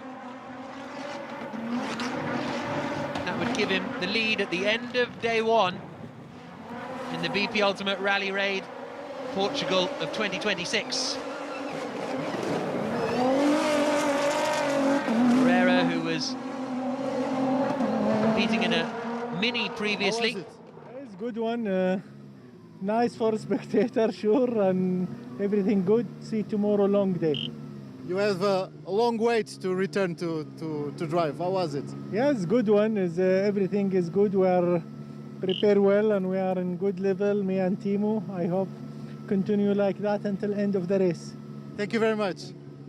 So that was Yazid Al-Raji. Então as palavras de Yazid, ele que só fez uma etapa no seu rally de casa, fez 3:16 e ainda há pouco estava, este tempo é o tempo destes apenas 3 km, o que significa que o João Ferreira, para ganhar a etapa, tem que fazer menos do que 3:30 e 36, portanto tem 15 segundos de vantagem sobre o Seth Quintero para ganhar esta etapa.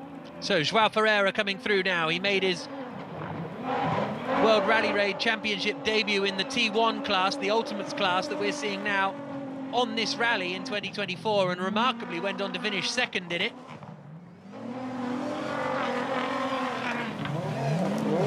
Struggled a little since then. At the end of last year he finished 39th, so didn't really have the run he would have wanted, but would love to finish this first day at the top of the standings. Finished 16th in class in the Dakar in January, but he did win a stage, João Ferreira. Since then he's done 2 more rallies. He won the Baja Montes Lentrejanos, and he also won the Rally TT de Guadalajara in Spain. Both times with Felipe Palmero as his co-driver. And there you can see Yazid Al-Raji is up into 3rd place on the standings. So that means he's got ahead of Lucas Moraes. So that's a change for position. Al-Raji was behind Moraes coming into this final 3 kilometers, but he's managed to get him into 3rd place. Will that be 4th? We'll have to wait and see when this man Joao Ferreira comes through. Absolutely sends it into that right-hander, doesn't he? And across the line. So we'll get back to you with the updated time as soon as it comes in. Meanwhile, we're looking at Eric Gokchal.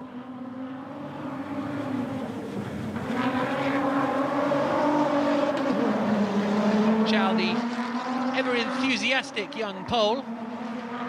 He's 21 years old. Vamos ouvir o João Ferreira. João, em princípio, estamos aqui só à espera do tempo, mas em princípio, vitória na primeira etapa aqui, entrada, não é? Sim, é sempre bom começar com uma vitória. É um rally muito longo. Infelizmente sabemos demasiado bem que as coisas mudam muito rápido, portanto... 3-11, desculpa. Há que manter a calma e o foco. É uma corrida muito longa, muito difícil, muita lama, muito traiçoeira, portanto, um bom primeiro dia, mas não falta muita corrida pela frente. Era bom regressar de Espanha ainda na frente, não era?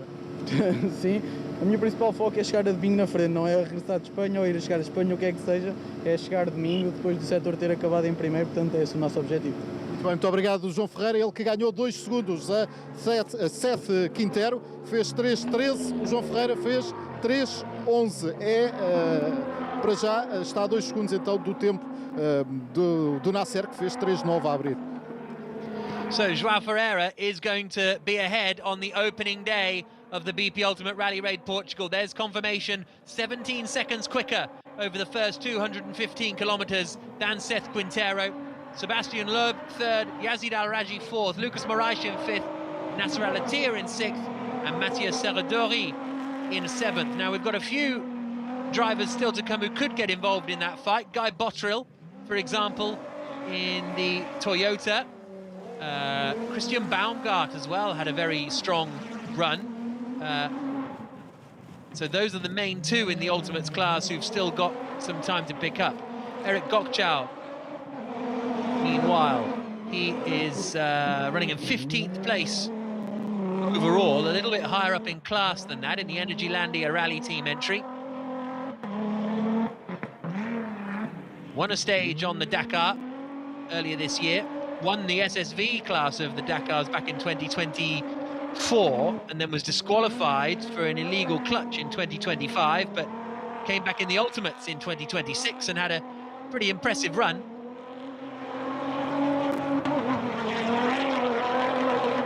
Finished 15th in class, but with a few class wins here and there. It was an impressive run. His father Marek Gokchal and his uncle Michał Gokchal both competing as well in the ultimate class. Now, this is Guy Bottrill.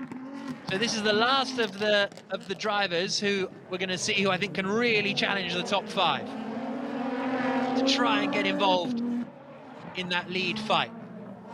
After the first special stage, Bottrill was 53 seconds back, so if he keeps that pace up and keeps that gap, he will slot into 4th position ahead of Yazid Al-Raji.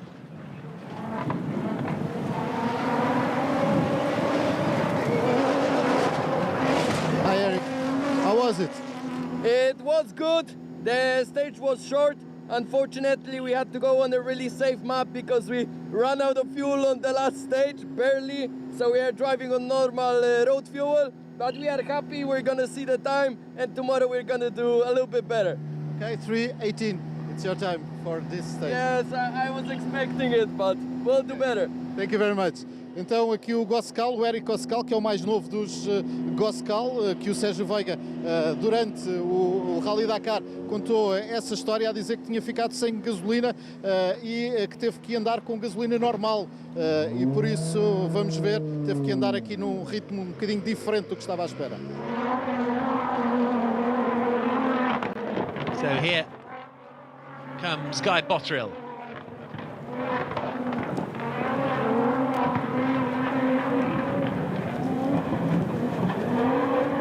South African, with Oriol Minar as his co-driver, 40 years of age.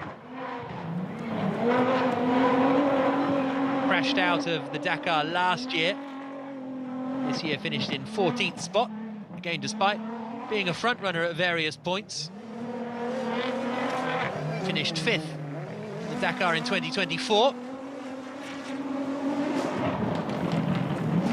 Which was his Dakar debut.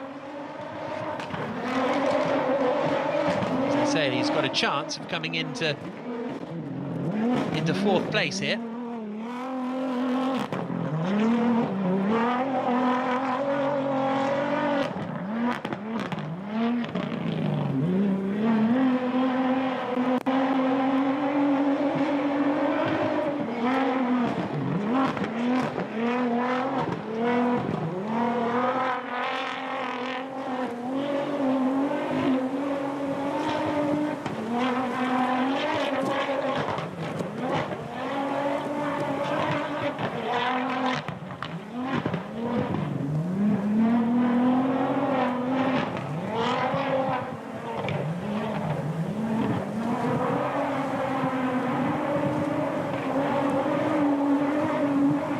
Pushing hard.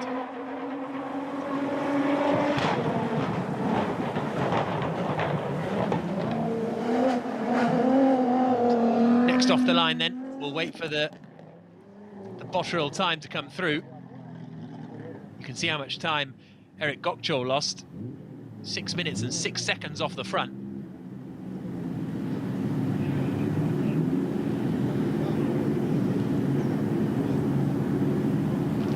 Waiting now on the Guy Botterill result. He's come through, he's at the finish line, so we'll hear from him in a second. Hi Guy. And it is 4th place. Yeah, it was good. Today was a good day for us. Very challenging stage. Difficult in the trees, but I think we did a good job. Oriol did a great job on the notes, cars in good position, so happy. Good to go to tomorrow. Tomorrow more mud. Tomorrow, same again. I think it's going to rain again, so it's going to be challenging tomorrow. Thank you. Guy Botterill a fazer 3:17, é o tempo do piloto da Toyota sul-africana, uma Toyota igual à do português João Ferreira, ele que acaba então a 8 segundos aliás, a 6 segundos do piloto português. O piloto português então ainda com o segundo melhor tempo da especial. So Guy Botterill coming through then to finish the first day in 4th position, and this driver now, Christian Baumgart, is one of the few who can affect the top 10. He was 8th coming into this final 3 kilometres.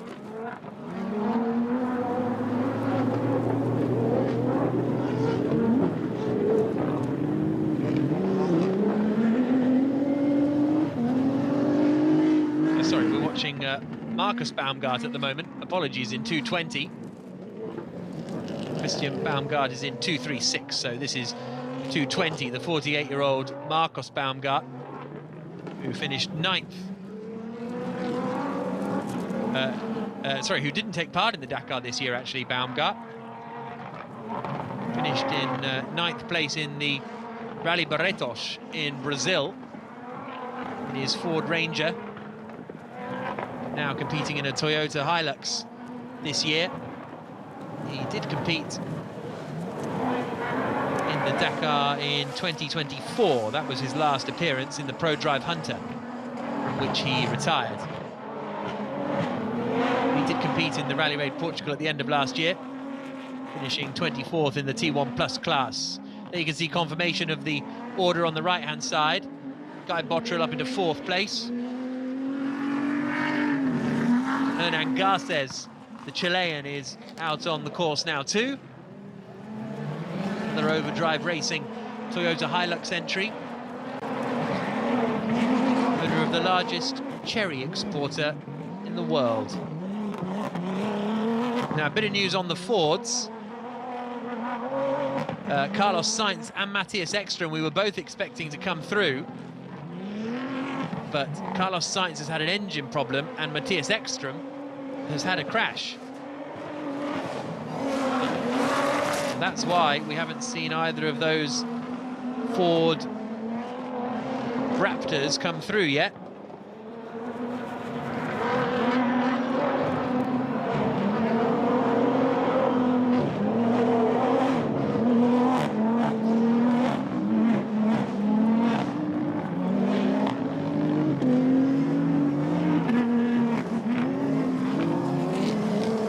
Says comes around, being closely followed by the 202, and that is Henk Laartigen then.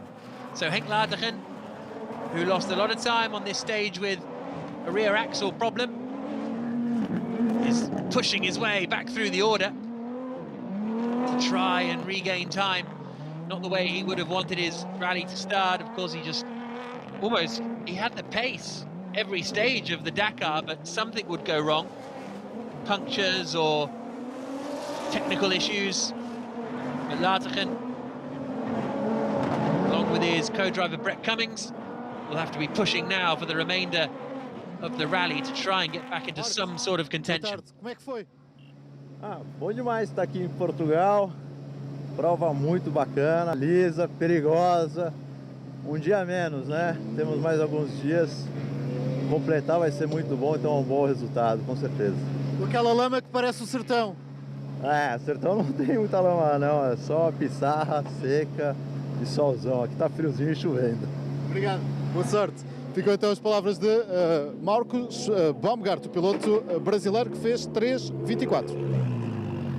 Good to hear from Marcus Baumgart there. Henk Laartigen, as I say, will be coming through in a couple of moments' time. So Laartigen, how was he doing at the end of that first stage? He had lost, goodness me, he'd lost a lot of time. He had lost 36 minutes on the opening stage. And to put that into perspective, at the moment, the top 4 are covered by 1 minute. Hola. ¿Cómo ha sido? Muy entretenida, muy parejita, rica, me gustó mucho. Con lluvia y todo. Muy mojado, mucha agua, pero entretenido, algo distinto. Estamos acostumbrados a manejar terreno seco, más rápido. Esto es muy técnico, muy entretenido. Gracias. Temos então Garcês, um piloto chileno, quando se aproxima já mais carro. That was Hernan Garcés. He has come through to complete his first day of running. Garcés, who did, for the last few years, has done the whole World Rally Raid Championship season, but hadn't done the Dakar until this year. Bueno, la verdad que un especial bastante entretenido, mucha agua había, el piso estaba muy resbaloso, así que había que ir muy en el camino porque había muchos árboles y troncos, pero la verdad que estuvo divertido. Gracias. O argentino Arce. Alvarez there, the Argentinian, along with Bernardo Graue, who are doing the Portuguese round of the World Rally Raid Championship for the first time. Last year they did the Abu Dhabi Desert Challenge and the Rally du Maroc in the W2RC. They won Rally Kazakhstan. And in fact, Lucio Alvarez last year was, a few years ago actually. This is his first appearance for quite a while, but he used to be running with Armin Monleon. Here's Laartigen. When issue we touched or clipped the tree, broke the rear suspension, and that cost us 35 minutes. So yeah, we're out of the overall contention, but we're still in the race, so we can still have some fun. Thank you. Henk Laartigen com problemas do lado direito da Toyota, ele a se explicar mesmo isso, está solto a parte traseira do lado direito da Toyota, da Hilux do piloto sul-africano, que perdeu então muito tempo, ia dizer precisamente isso, a ver se a partir de amanhã começa a melhorar. So Laartigen hitting a tree, and that is what caused the rear suspension problem, as it would That has put him out of contention at the second rally of the season. This is Marcelo Gastaldi, the 44-year-old Brazilian. He competed in a Century CR7 in the Dakar last year, didn't enter it this year. It's his first time in a couple of years that he hadn't entered the Dakar. Was racing in the Challenger class in 2023, sorry. Very quick stage because of there's many mud. We have some problems, but I'm happy we can finish today. For tomorrow, bad weather, more rain expected. Yes, I don't like mud, but that's a race. Thank you very much. O japonês Miura, também ele, numa Hilux. So that's Akira Miura, the 43-year-old Japanese who has been racing in the stock class of Dakar for, well, the last few years. He won the rally in the stock class in 2025 and in 2024. Finished second in 2023, but he's been part of that dominant Toyota Land Cruiser performance in the stock class, but they have been beaten this year. But to finish the point, Miura now out in a T1 this weekend. Hi. But in the stock class, it's these defenders. The race. Today very quickly. Okay, stage.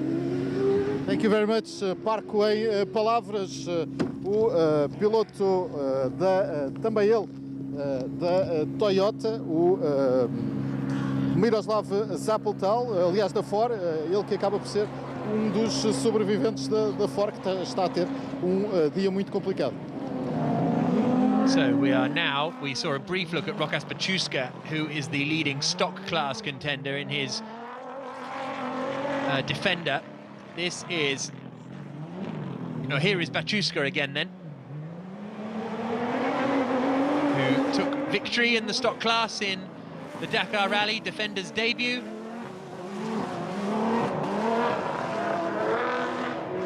So we go back. Look at Marcelo Gastaldi.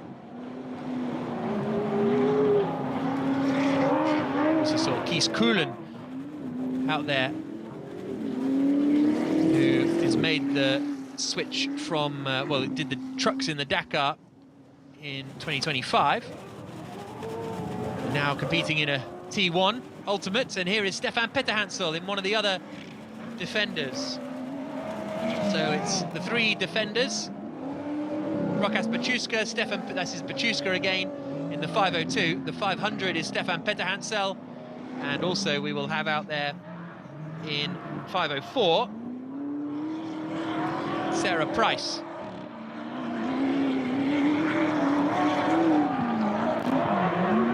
They dominated the stock class in Dakar. You can see both Gokchols currently in the top 10. I think we've still got... Marcelo, como é que foi?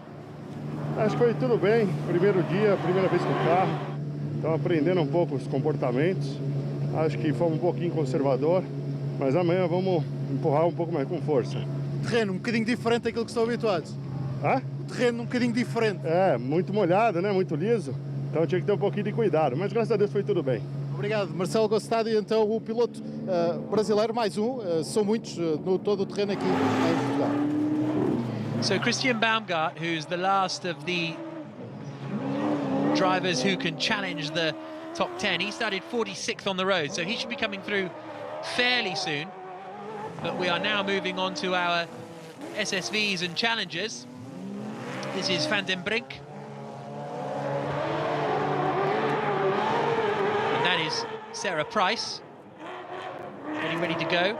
So, and here is one of the Fords out there as well, not one of the factory Fords. That is Kees Koelen, who we saw a little earlier on in the Ford Raptor. Off the line now goes Sarah Price. Here's Rokas Baciuska. A lot of people around, Brigada for Portugal fans, but yeah, it's first day, 4 days more.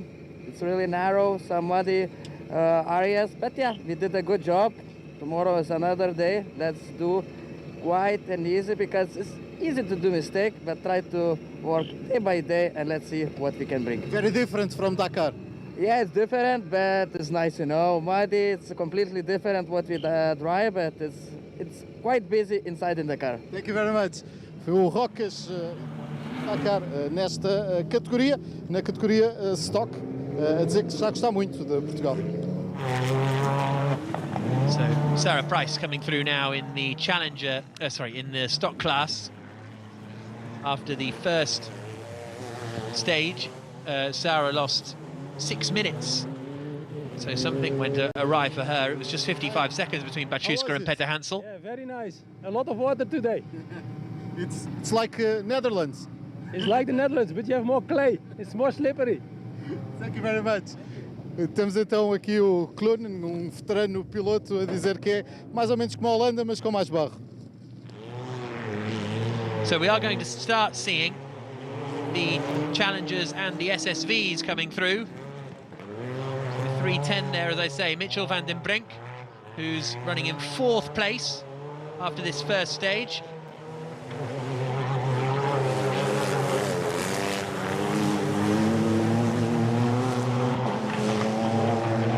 This is Lucas Del Rio, the 36-year-old Chilean, who finished 4th in the Challengers in the Dakar earlier this year.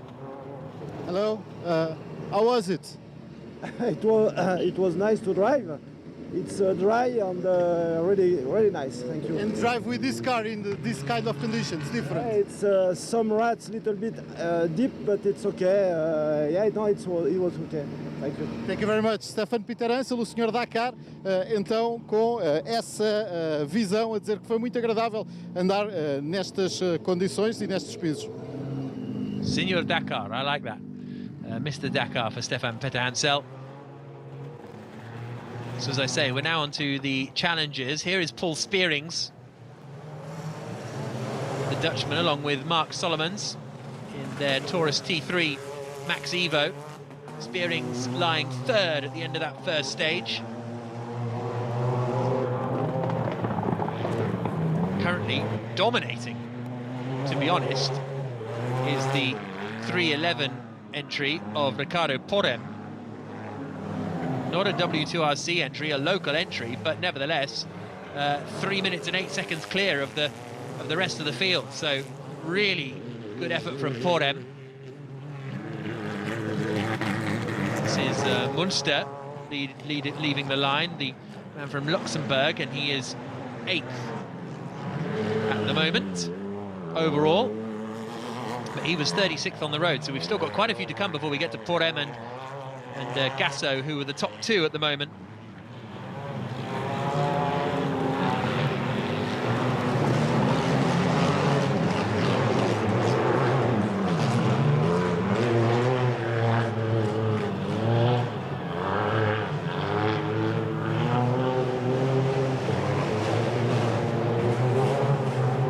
Charles Munster, the Dutchman.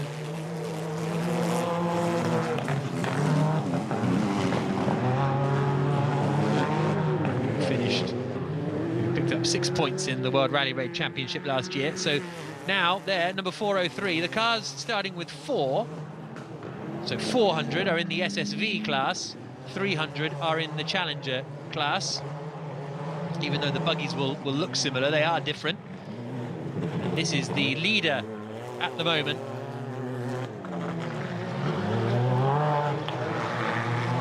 SSVs.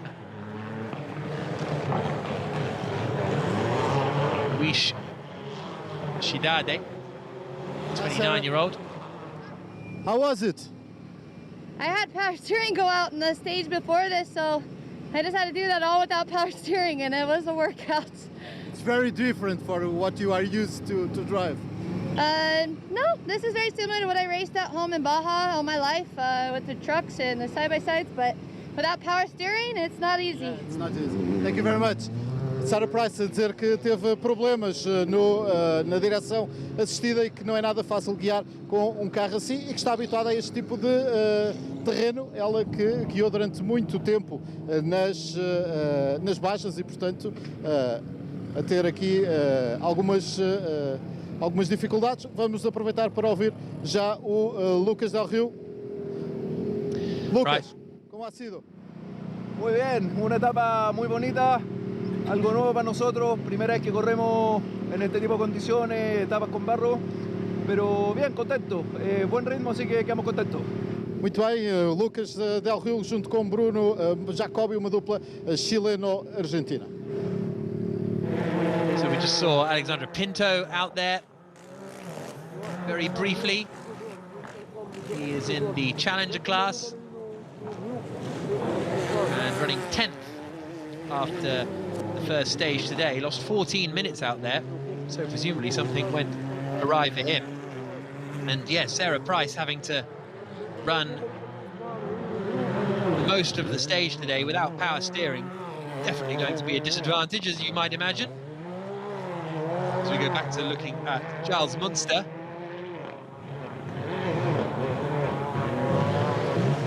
He is lying 8th fastest after the first stage, 8 minutes and 25 seconds adrift. No changes for those in the Challenger class who have come through. Paul Spearing still ahead of Mitchell van den Brink and Castel Rio.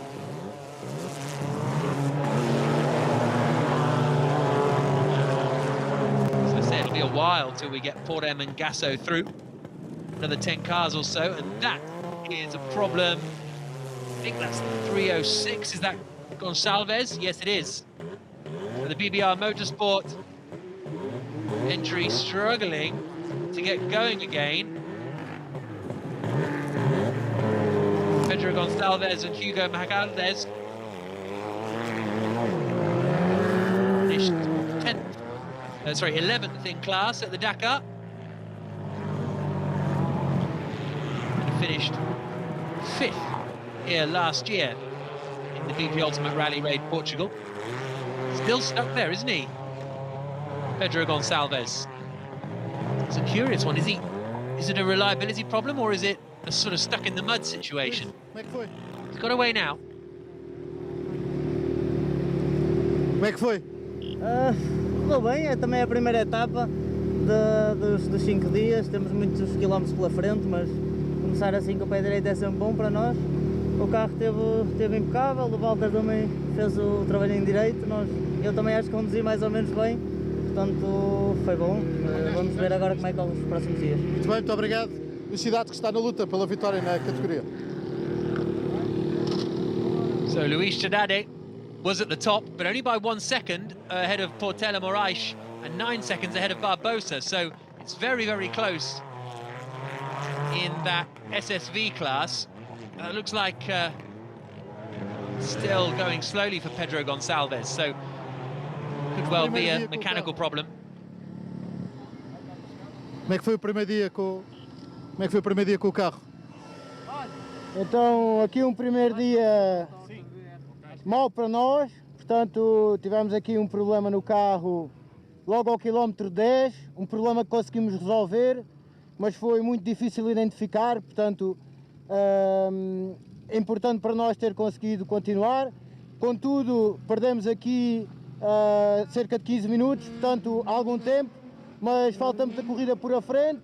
Acho que estamos já a adaptar ao carro, portanto é tudo novo para nós, um novo carro, uma caixa que eu não estava habituado, e começámos um bocadinho com o pé esquerdo, mas falta muita corrida e vamos dar o nosso melhor e vamos lutar até ao fim. Muito obrigado, o Alexandre e o Bernardo, que são ainda os campeões do mundo em título. Os dois portugueses que se estreiam deixaram a categoria SSV e estreiam-se no Challenger com este Taurus. So here's Christian Baumgart, last of the drivers who can really challenge in the ultimate class. He was sitting in 8th place at the start of this 3-kilometre run, so if he has as long as he has a clean result, he should be able to slot into that 8th position ahead of Mathieu Soradori and Marek Gotcho.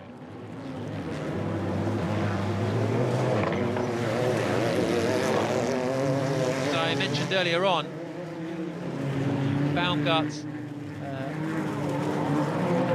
not taking part in the Dakar Rally. In fact, Christian Baumgart took place in Rally Sweden a little earlier on this year in the RC2 class, WRC2 class, in a Skoda Fabia. Now, here is Porem.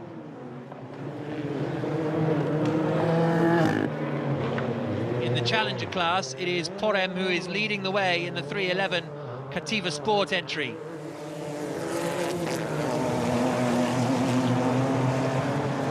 He and Nuno Sousa having a great job. They've already had a couple of rallies this year. They did the Baja Montealentejanos, where they finished in second, and then they finished third in the Rally TT de Guadalajara. In a Kaizen S1 on all of those occasions, in this Kaizen S1 on all of those occasions, and was leading the way by 3 minutes after the first stage. So you would think that they should be able to hold on to that advantage. You'd do well to lose 3 minutes over 3 kilometers.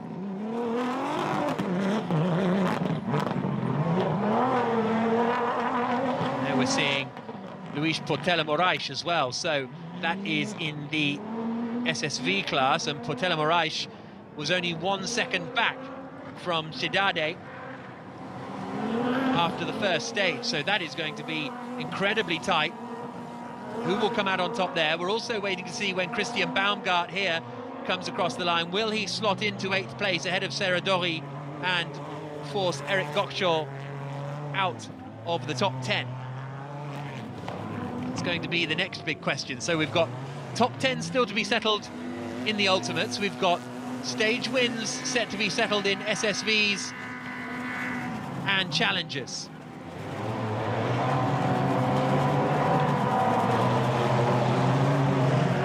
This is Barbosa as well. Now, he was only 9 seconds back. So just 9 seconds covering Luis Cidade, Luis Portela Moraes and Barbosa. So that SSV fight is going to be really, really tight at the end here. Challengers, as I said, Porem had such a big advantage, 3 minutes, that it would be a real surprise if Ricardo Porem was to lose that lead.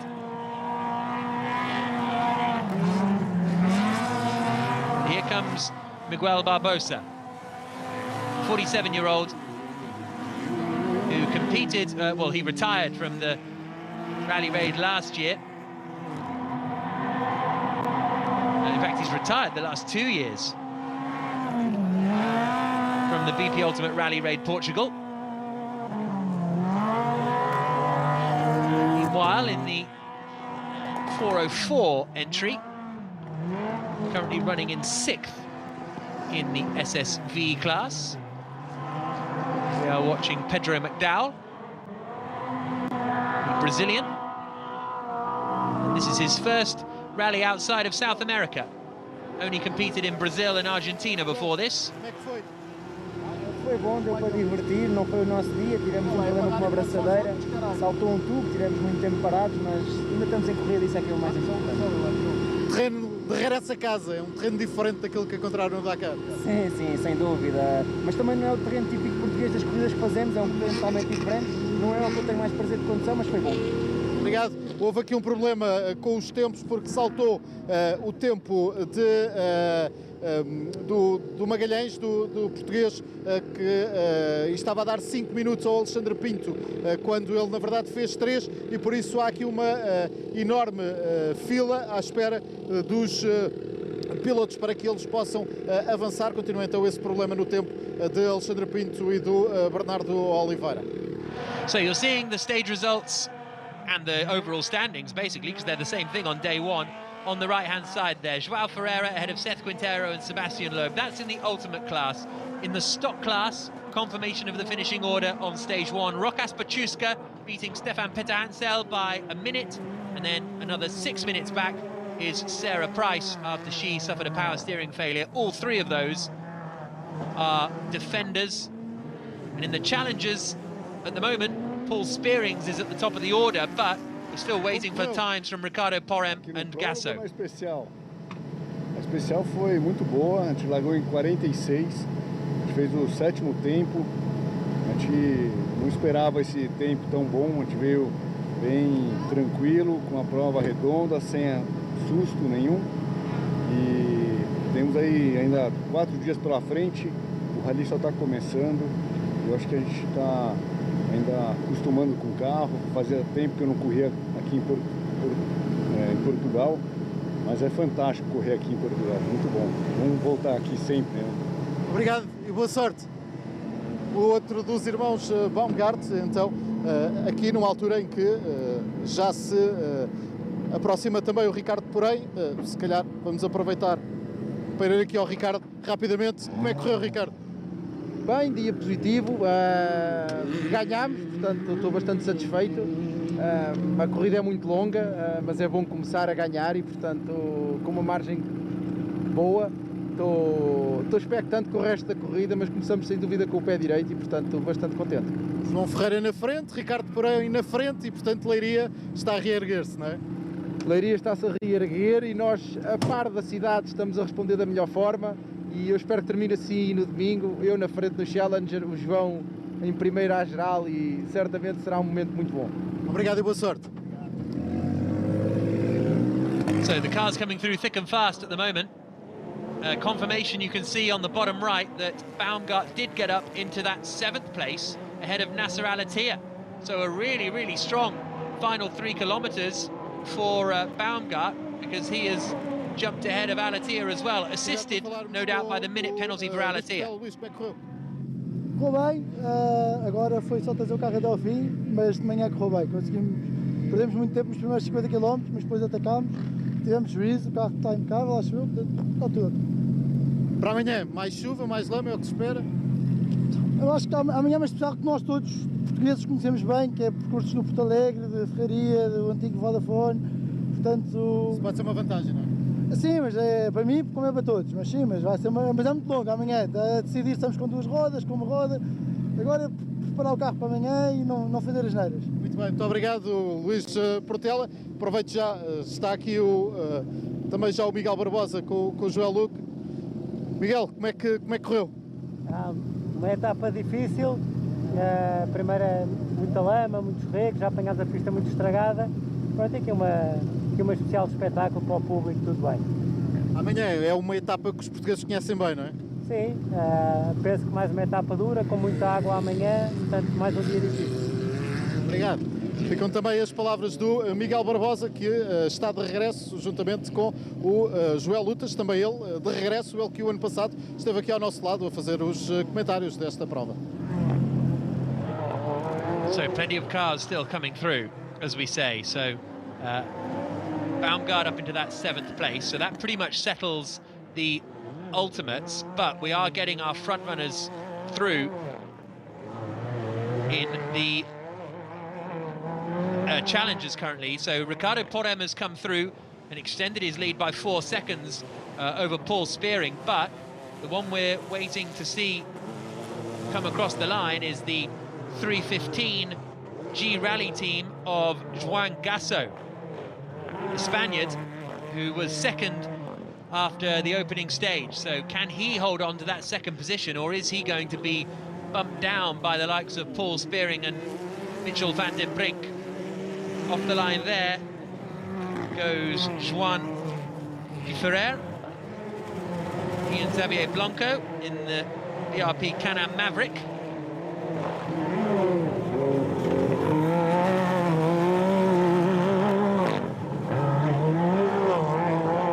They are lying 13th overall. They are competing in the full W2RC season.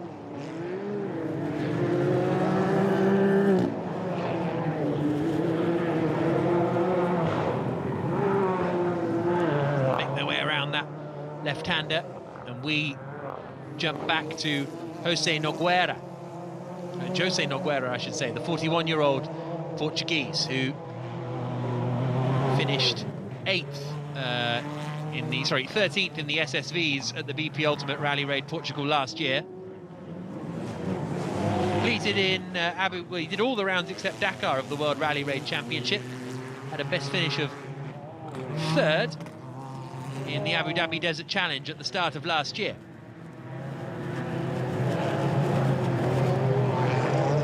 This is Oscar Ral, 54-year-old Spaniard.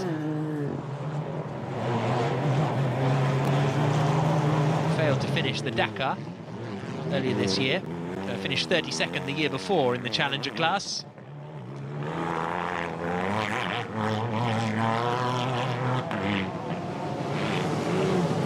How are we looking at times coming in? So, wow. So, in the SSV class, Luís Portela Moraes looks to have won. Well, we've still got to wait for Barbosa to come through, but Moraes has got ahead of Cidade, and Barbosa comes through in 3rd place. So, big time loss for Cidade. Luís Portela Moraes finishing 1 hour 35.47, and then almost 2 minutes back was Cidade when there was just 1 second between them before we did the final 3 kilometers, and then it's another 4 minutes back to Barbosa. So big result that for Luís Portela Moraes if he can hang on to the victory. We saw Nogueira, who will try and challenge him. He was about 2.5 minutes back. Everyone else probably a little too far away to compete. Já vínhamos com problemas na especial, talvez da água, e agora aqui quando arrancamos o carro simplesmente não anda. Vamos ver. Mas já foi um desafio, conseguimos fazer estes 3 km, por isso contente pelo menos por ter chegado aqui ao fim. E com as explicações do Pedro Gonçalves, que há aqui uma enorme confusão também, o Hugo Magalhães, que está a tentar entregar a carta, eles que saltaram e criaram aqui uma enorme confusão e também uma enorme fila para a entrega das cartas, e por isso toda a gente aqui com problemas porque já está a fila quase no sítio em que corta o tempo, em que os pilotos acabam de contar o tempo.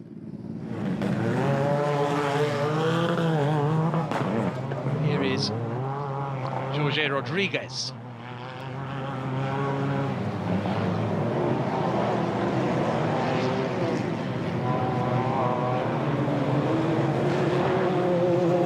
So in the Challengers, it is Ricardo Porem currently still at the top, ahead of Paul Spearings in 2nd, who's got ahead of Mitchell van den Brink.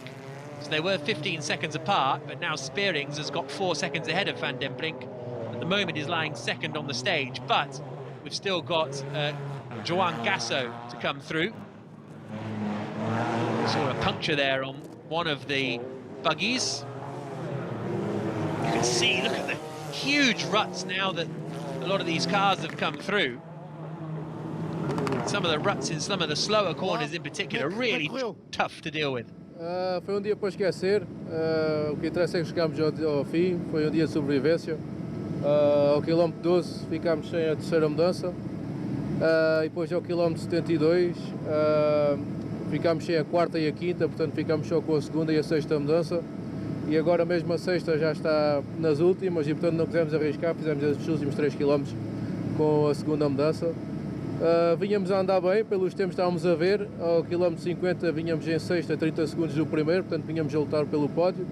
Mas faz parte das corridas, são coisas que acontecem, ainda falta muita corrida pela frente, portanto é reparar o carro, ter o carro a jeito para voltar a atacar. Recuperável o carro para amanhã? Sim, vai ter que ser.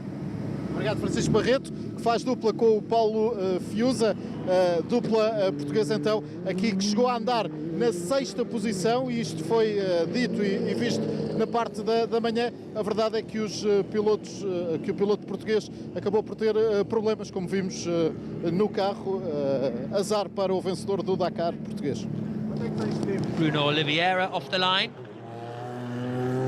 Also got there coming through Rui Carneiro. Into a lot of the Portuguese runners at the moment. It's the back end or the lower end of the entry list because they're not regular competitors in the World Rally Raid Championship. They start lower down the order. So that's why we get this whole batch of local drivers coming towards the end. This is Paulo Jorge Rodrigues that we're watching here in 4:09.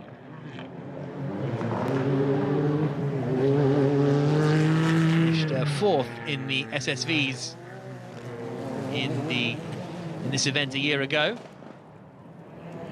This is only his 2nd competition of the season. Este carro é um carro novo, foi dia de adaptação, não tínhamos tanta expectativa, estamos em 4º da categoria T4 SSV. agora é continuar. O resto, o rally é longo, por isso ainda falta muito, vamos continuando.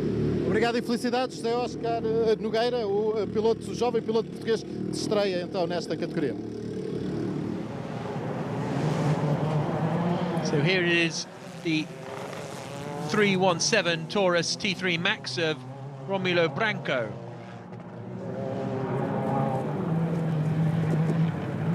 This is under an Angolan license. This is his first real major motorsport foray for about 11 years. Used to be fairly consistent in sort of 2010, 2012. He competed in the Abu Dhabi Desert Challenge, a few Bajas in Hungary and Portugal and the like. Then almost a full season of racing in 2015 in South Africa, in the South African Cross Country Championship. But that was his last real race, was 2015. So now he's back in the seat again, competing at a home event. Are we looking at the times then? It is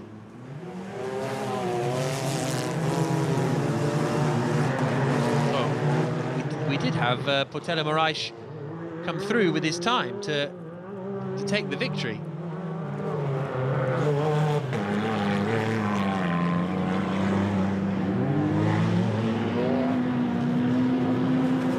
Keep an eye out on that one. Porem has won the Challenger class ahead of João Gasso. So Gasso second and Paul Spearings in third position.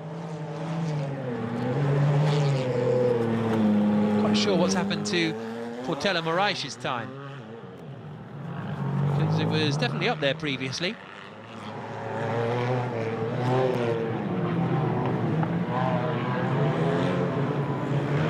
There was just 1 second between them, and then the gap had extended, hadn't it? So perhaps some kind of timing or transponder issue.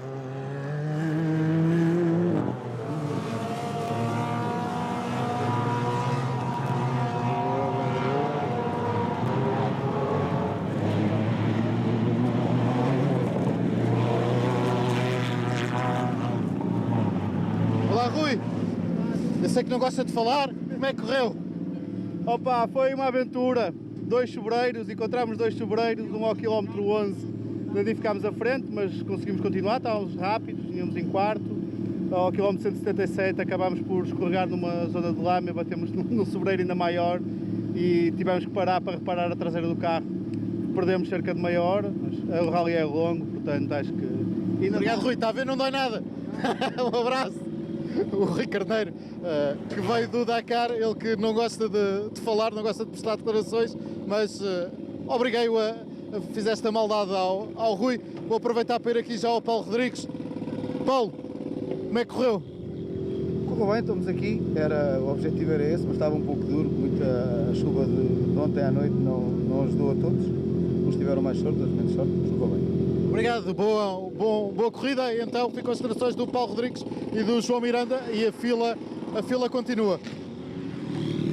So there is Rostad heading off the line. We have only got 4 more cars to leave the line, because we won't be seeing Matthias Ekström, Carlos Sainz, Saud Variawa, Denis Krotov, Laya Sands, Martin Prokop, all of those, or Pau Navarro in the Challengers, or Dania Akil in the Challengers. So all quite some big names that haven't made it to this point on the first day.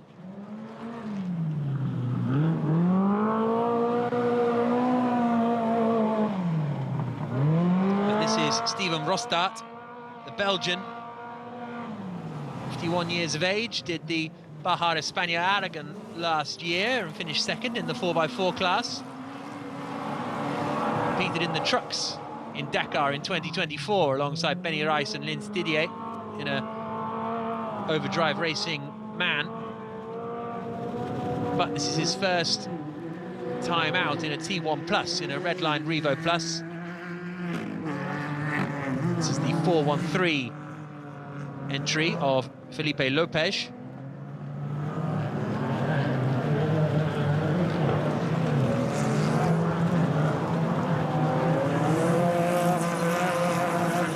So still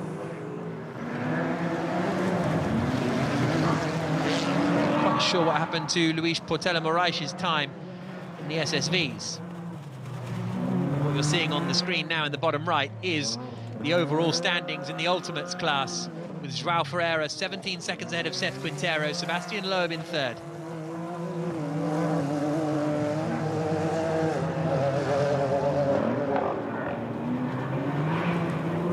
I'm hearing from Oliveira at the moment as he comes across the line.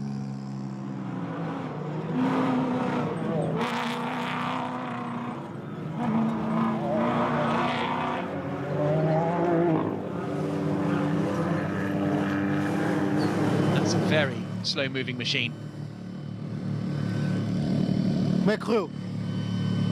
No início trouxe muito porreiro, seco, depois começou a aparecer muita lama, muito cavado, que saímos muito de trás.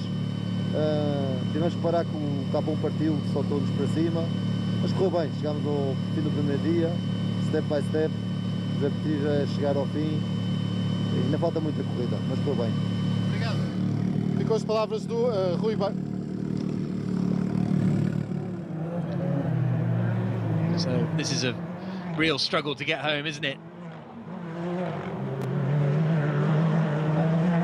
Still, doesn't quite sound like it's running right, does it? Still a few ultimates coming through. This is Steven Brostart, who we were just talking about, the 51-year-old Belgian who's moved over from the trucks. Been competing in the trucks for a long time,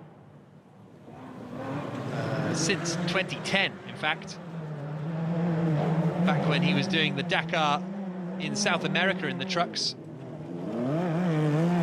Best finish in the Dakar was a 14th.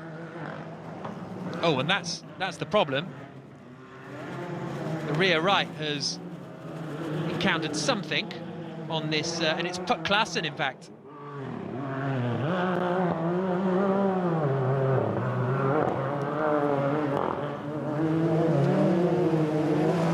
So Puk Klaassen in quite a bit of trouble.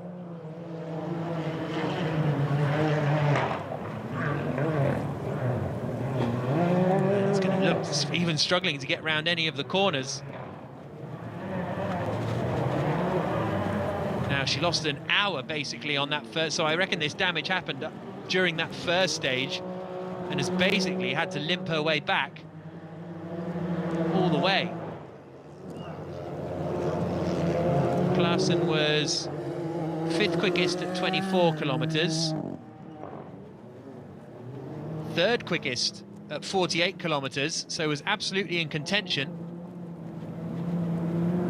Where has the accident happened there? So the accident has happened in the second 50 kilometers of the stage.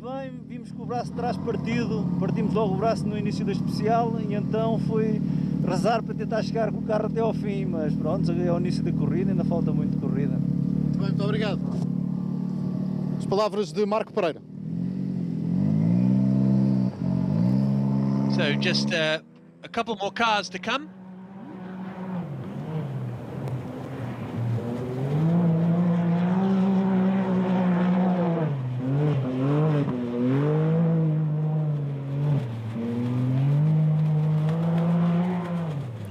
This, in fact, I think, is the last car on the stage.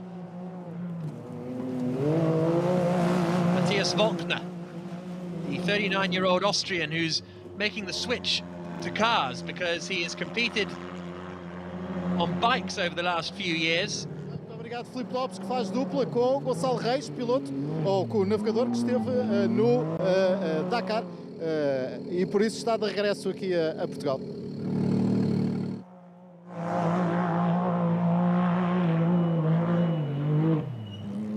Competed in the Dakar, finished 9th on the bikes in 2021, 5th in 2020, but now Matthias Volkner, the 39-year-old Austrian, has made the switch to the SSVs. This is his first drive in the SSV class.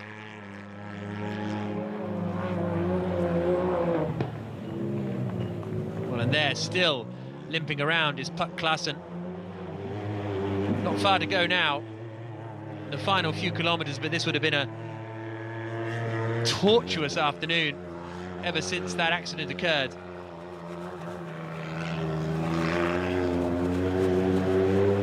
The rear right pretty much hanging off.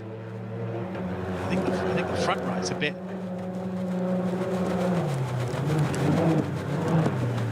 Well, I was going to say the front right's a bit out of alignment too, but I think actually that's Matthias Volkner's machine as he comes across the line.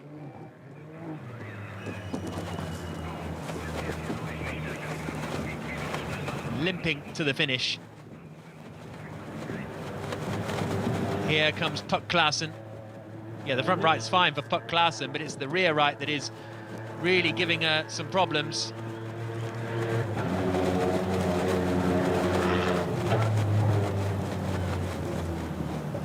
A pretty strong run this year, the South African in the Dakar, finished 5th in the Challenger class, won some stages as well. That is not how she would have wanted the run to end. So, there at the end, here are the standings from the first day at the end of the loop around Grandola, and it is João Ferreira who is leading the BP Ultimate Rally Raid Portugal after day 1. 17 seconds ahead of Seth Quintero, with Sebastian Loeb in 3rd. Guy Botterill is sitting in 4th position. Difficult. Yeah, it was a really hard and long day. Yeah, we have many problems at the beginning, but finally we can fix the car. I just ride with two-wheel drive. Thank you. It was really a big challenge through the water, but yeah, I'm happy to be here. You usually drive with 2 wheels. Now it's harder to drive with these 2 wheels. Yeah, it was really hard, and one time we get stuck in the water, but luckily I found one really nice local guy who helped us out. But yeah, with two-wheel drive was really on the limit, and sometimes I say, okay, now we are fucked, but luckily we keep going, and yeah, we are here. Thank you very much. Ainda bem que estamos a uma língua portuguesa e não nem em língua inglesa, senão ele ser multado pela FIA, mas teve um dia muito difícil. Uma das heroínas do Dakar, Puck Klaassen. Hi. Very different from 2 months ago. It's hard here. Yeah, I mean, like, you can't even compare the two. From open desert to super narrow, super technical, super muddy. So big change. And yeah, not the way we wanted it to go today. It's a miracle we finished. I don't know how we managed to do that, but yeah, new day tomorrow. It's not looking good outside. No, I mean, like, even in the stage, so many cars were stopped and a lot of people had trouble. So it was a tough day out there. So yeah, I'm happy we... I missed the rocks from Dakar. Yeah? Almost missed the rocks from Dakar. I know, this is almost rougher than Dakar. Thank you, Puka. Puka Klaassen ganhou etapas no Dakar e eu peço ao nosso repórter de imagem que mostre a forma como está o carro do outro lado.